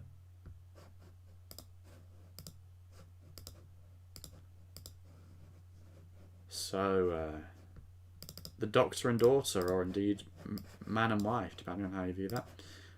And then Martha, of course. Gotta love Martha. I'd like to see Martha return, you know. I would like to see that. I think particularly these days, like, I think Freeman would do an even better job, because I think this was quite early on in her career, the whole Doctor Who thing. So I think these days she would just absolutely, like, you know, be amazing at it.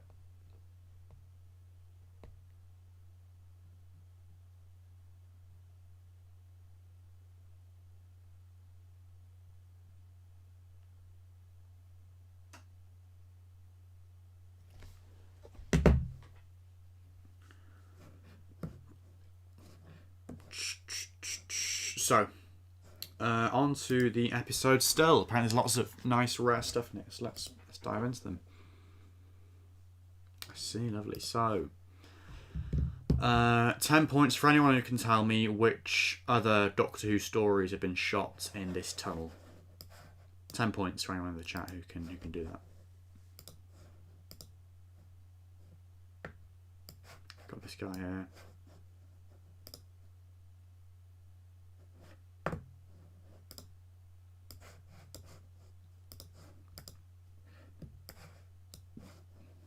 Wow, I'm not sure I've ever seen these ones of Jenny before.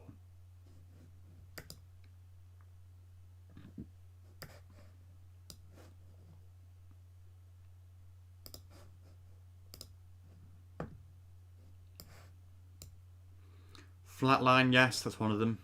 That's one of them.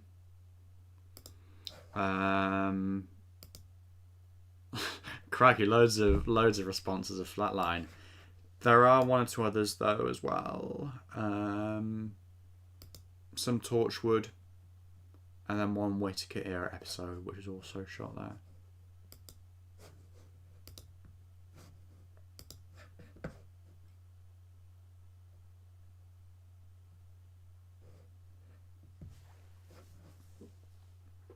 Like Chris from Skins. I'm so confused. I haven't watched Skins.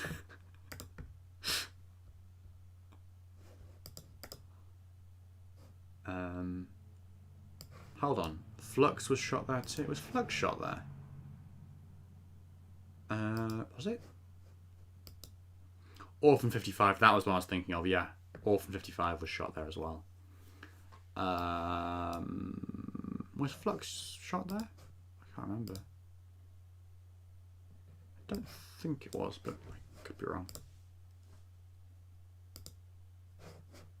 Hold on, was that like an actual pyrotechnic effect there with the guns? Oh yeah, Zygon Invasion. Yep, of course, that was shot there as well. Can I take a wild guess and say Image of the Fendal Part 2? Oh yeah, it's a 2 million like head. I know last week you teased us with a connection between the Crotons and Family of Blood or something.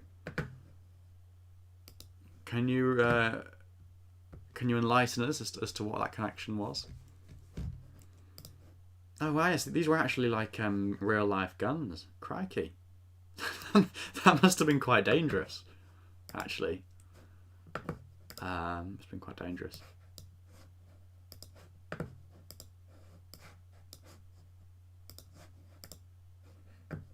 If I tell you what we might do with this, I'm just thinking back. I remember that when Series 4 was on, and when all the RTD series were on originally, I think, They took a gap week. Yeah, between the Unicorn and the Wasp and Silence in the Library for Eurovision, I believe, was why they had that gap, because Eurovision was on. So we might do the same, and might do the same, and yeah, stop for tonight after Unicorn and the Wasp. I think it's a nice place to stop.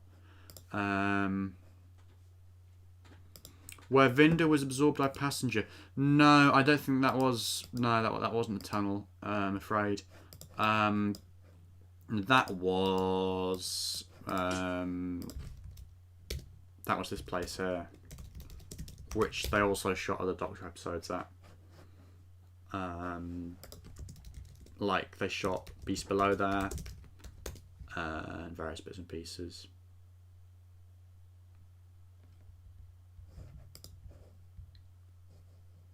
Visiting the Doctor, yeah.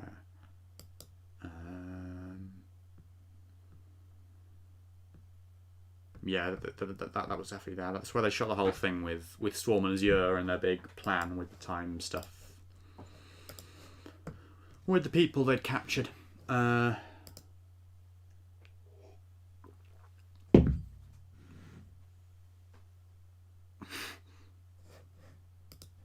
The connection is incredibly robust. An Ice Warrior appears in the Journal of Impossible Things, who later appeared in the new series for the first time in Cold War. Cold War is the only Doctor Who story to reference the Crotons, as it mentions the Hads. I love it. Thanks for that. Thank you. Fantastic. Didn't they also have a gap for Eurovision between Lazarus Experiment and 42? It wouldn't surprise me. I wasn't there at the time. I wasn't watching it at the time, so I don't know for sure. I couldn't say for sure either way. But I expect they probably did, or somewhere around there at least.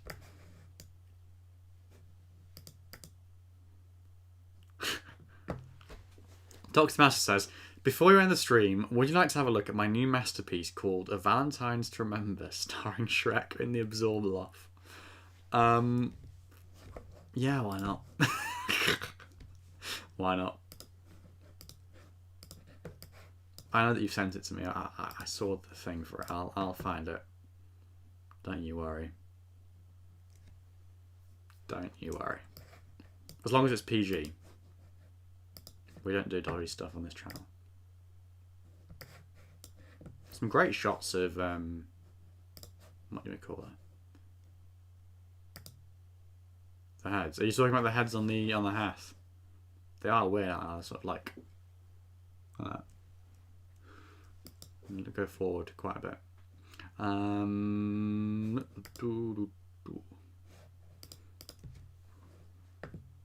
Oh, the Hads. The Hads. Oh, I see. The Hads. The Hostile Action Displacement System or something? Something like that. It's the way the TARDIS saves itself when it's in distress. Like at the start of Cold War when it's about to drown, basically. Like teleports off somewhere else. And it was first used in the Crotons. It's PG, I'm not crew. Good to know. Good to know. You can never know for sure with Doctor Who Twitter. Oh my god, you certainly can't, can you? Dear oh dear. But yes, I trust you. I trust you.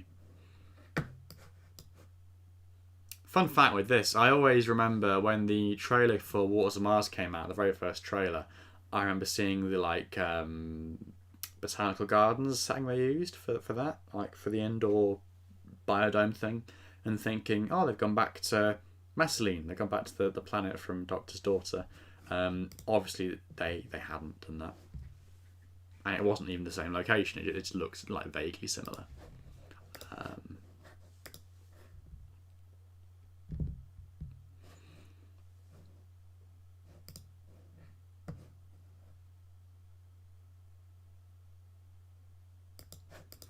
I mean, Doctor's Daughter is a fun enough story. It's a bit of a sort of... It's just there for, like, a publicity sort of thing of like, you know, to drag the audience in. Because like, oh, it's the Doctor's daughter. In fact, did it even drag the audience in?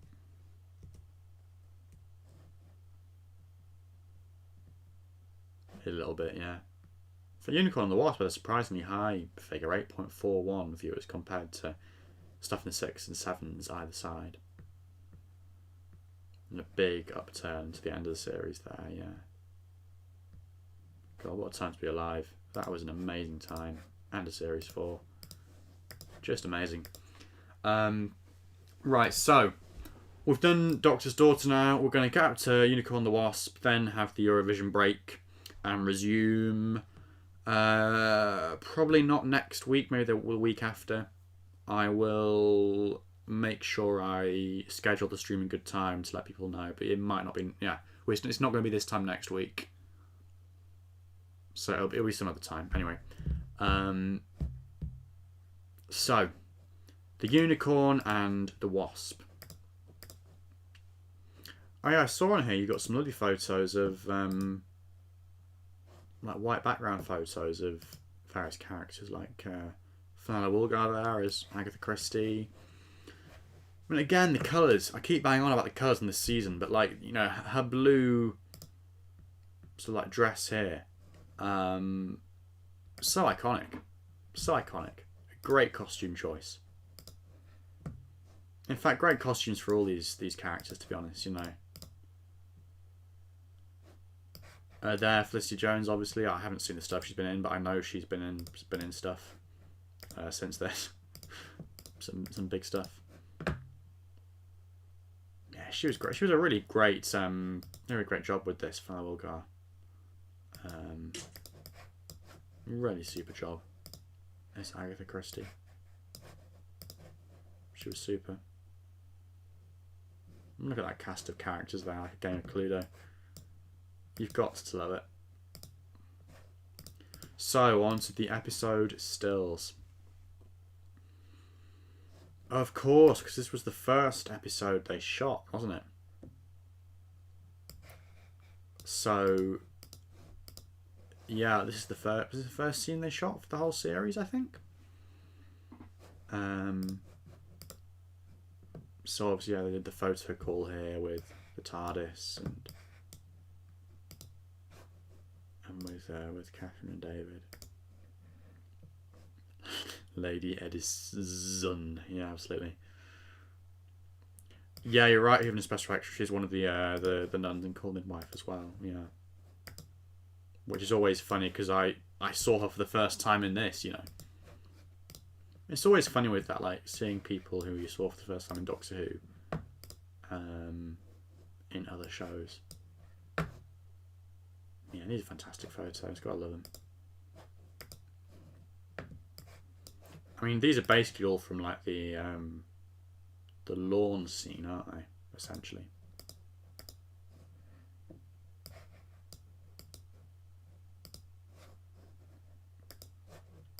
Absolutely super. Super duper.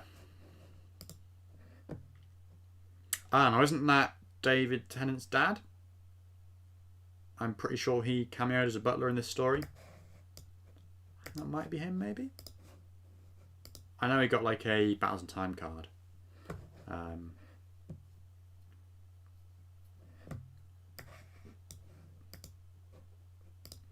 Funny thing as well about this this character, I can't remember what he's called. There was a whole thing like how he's gay, wasn't he? Like he went off to do stuff with one of the butlers or something.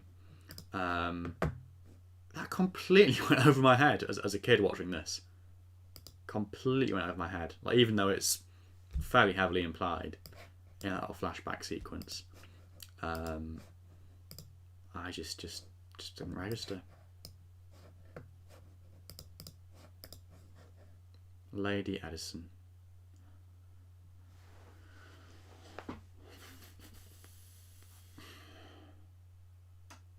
Hold on. The yellow on Agatha's necklace matches the Vespiform.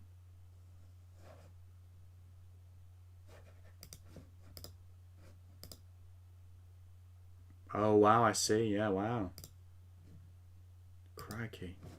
Yeah, the costumes are so good for lots of Doctor Who, to be honest, but particularly for this.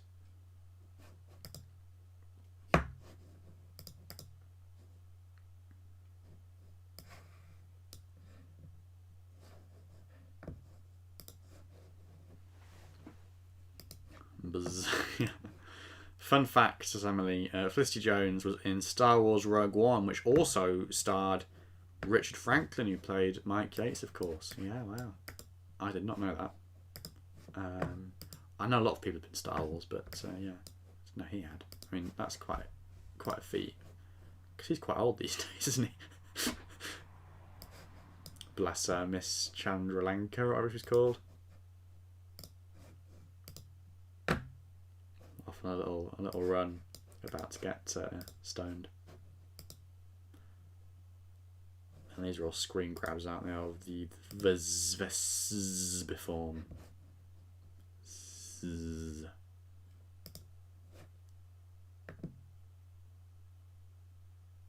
Oh, alright, that was a different butler. I get you.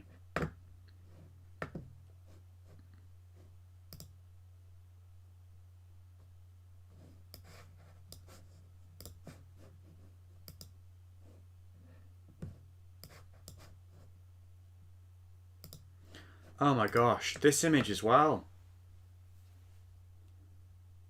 When it loads. Wow. Hold on, is that the only variant of that image? I feel like I might have seen another one. Like it was on a short story on the Doctor Who website, maybe? I could be wrong.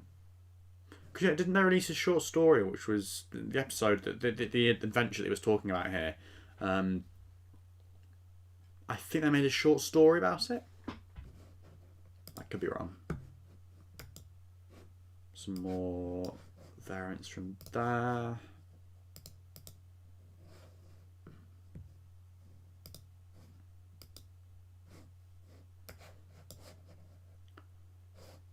Well, we are very nearly at the end. Well, the end, but the midpoint. Oh yeah, we've reached the end.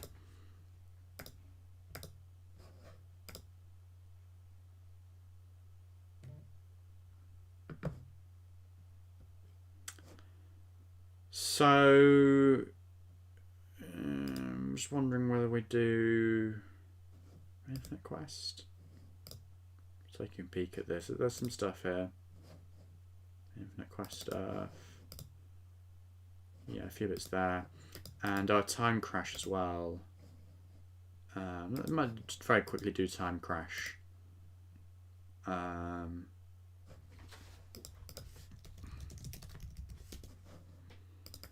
Let's do Time Crash very, very quickly, and then we will bring the stream to a close.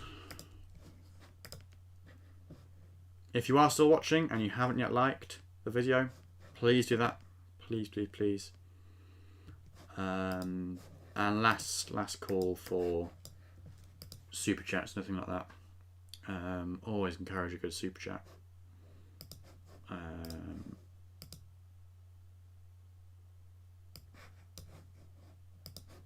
Love these photos, fantastic. I have such a weird relationship with each of these two, don't I? It's mad, it's bonkers. Got episodes still there.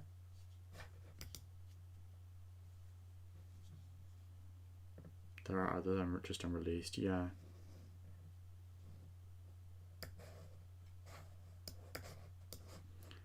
Yeah. Hopefully one day they'll release more images on the behind the scenes ones there. Wow. It's quite something that, isn't it? Quite something.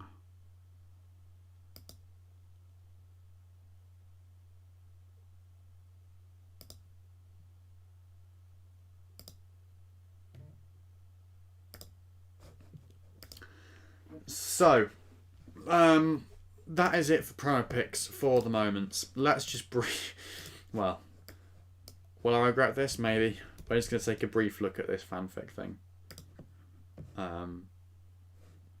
I mean, if anyone ever wants to send me stuff to look at on these streams within reason, then yeah, fair play,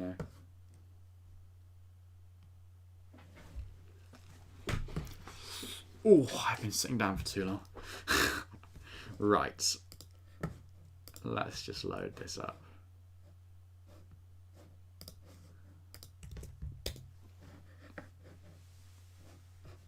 A Valentine's Day to Remember, featuring the Absorbaloff and Shrek. Shrek and the Absorbaloff are living a happily married life with their little absorbing Shrekling babies as Shrek and the Absorbaloff spend their Valentine's Day together. Oh.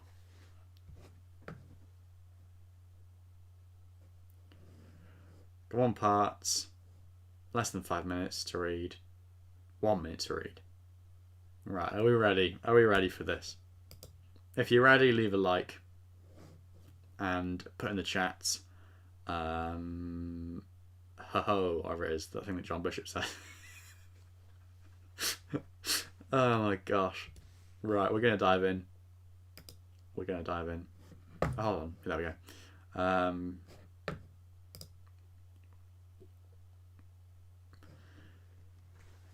The Absorbaloff woke up off the floor this morning as he sighed. For fuck's sake. I've done it again. He, as usual, had absorbed his 4th bed this week, including his pillow, which he wondered was why his head felt so soft this morning. As he wandered out of the bedroom, he inhaled the exciting waft of a mixture of pungent onions and nose hair burning farts. Good morning.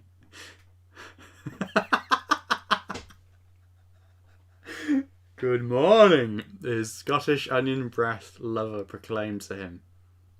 The Absorbaloff grinned as he witnessed the lovely decorations his beloved had decorated their humble abode with.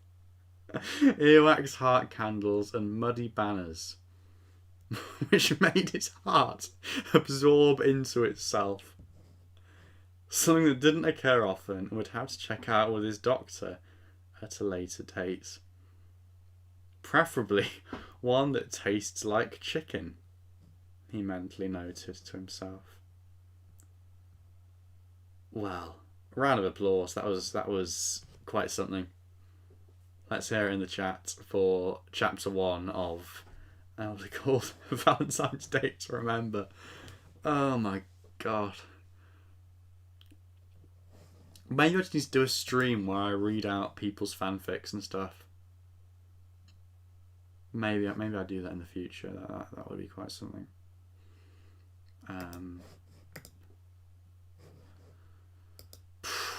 Well, I can't top that now. That's as good as it's gonna get, to be honest. So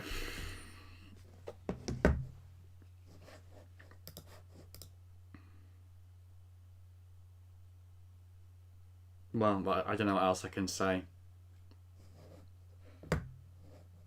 Wow, I've read some Thasmin fanfiction. Oh god, should we do a stream of reading Thasmin fanfiction? Oh my goodness. That would be an experience. We've been going for 2.5 hours, ladies and gents, and anything in between. So we are going to wind down now. I'm going to leave a link to this in the chat for you to go and check it out yourselves. And I look forward to part 2. Part 2 of this and part 2 of the stream. So we've got more series 4 to do. So next time,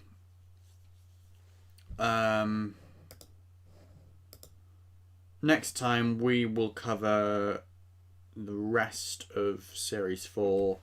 So Library 2-parter, Midnight, Turn Left, then the finale, obviously. We've got the specials to do as well. We've got more spin-off stuff to do at some point. Things like Infinite Quest, Dreamland, and the specials and the spin-offs themselves, obviously. Sarah Jane and Torchwood. I took a peek actually. There's some great Sarah Jane stuff. I mean, just to give an example on the Black Archive. There's some really fantastic episode by episode stuff. Like for example, if you go to the homepage,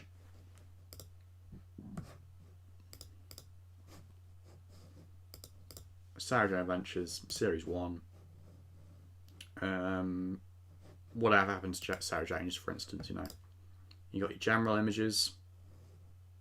I mean, oh my god, that's quite something.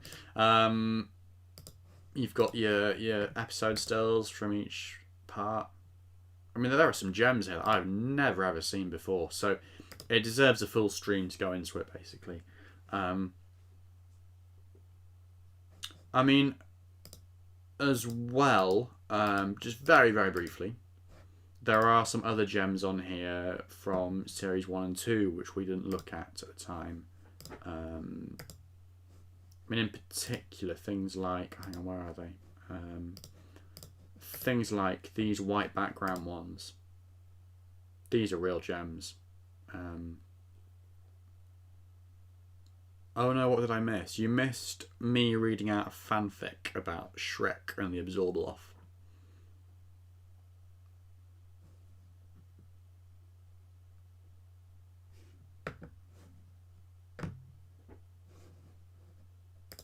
Yes, loads of Temro stuff on there. That floats your boat. There's a great one of Cassandra as well. There. So, yeah, many more rare gems to look at on here. Got a mention of class there. Very briefly, I mean, we'll do a class stream maybe one day, but there is some great class stuff on here. I've flicked through it all. You've got all these photos of the characters. Patrick Ness who wrote it. You've got episode by episode stuff. I mean, for the first episode, for instance, there's just so much, frankly, quite amazing stuff. I always loved how class looked, like in terms of the aesthetic of it. I did always like it, how it was. I mean, it was a bit American, but you know, it was the whole way the school looked, and just, I don't know, just, I did like it, I'm not gonna lie. But hey, that was that is for another episode. That's the 14th Doctor there, look. 14th Doctor. With some jam on his face. So yeah, JW and the New World, thanks once again, Rich. You're very welcome. You're very welcome. Well, thanks to you all for watching. Please do leave a like if you haven't already. And yeah, go and check out the other stuff on my channel again if you haven't already, and stay tuned for more. And yeah, we'll do another stream. As I say, it won't be this time next week for the next one. It might be in a fortnight or something else. We'll work something out. But yeah, got more Series 4 RTD stuff to cover. I reckon probably like another 2 streams to finish off all the RTD stuff, maybe, including spin-offs. Does that sound about right? Maybe 3. I don't know.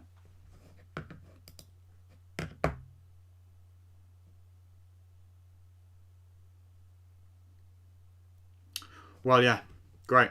Thanks, everybody. I will leave you with this picture of the 14th Doctor. Goodbye. Thanks, everyone.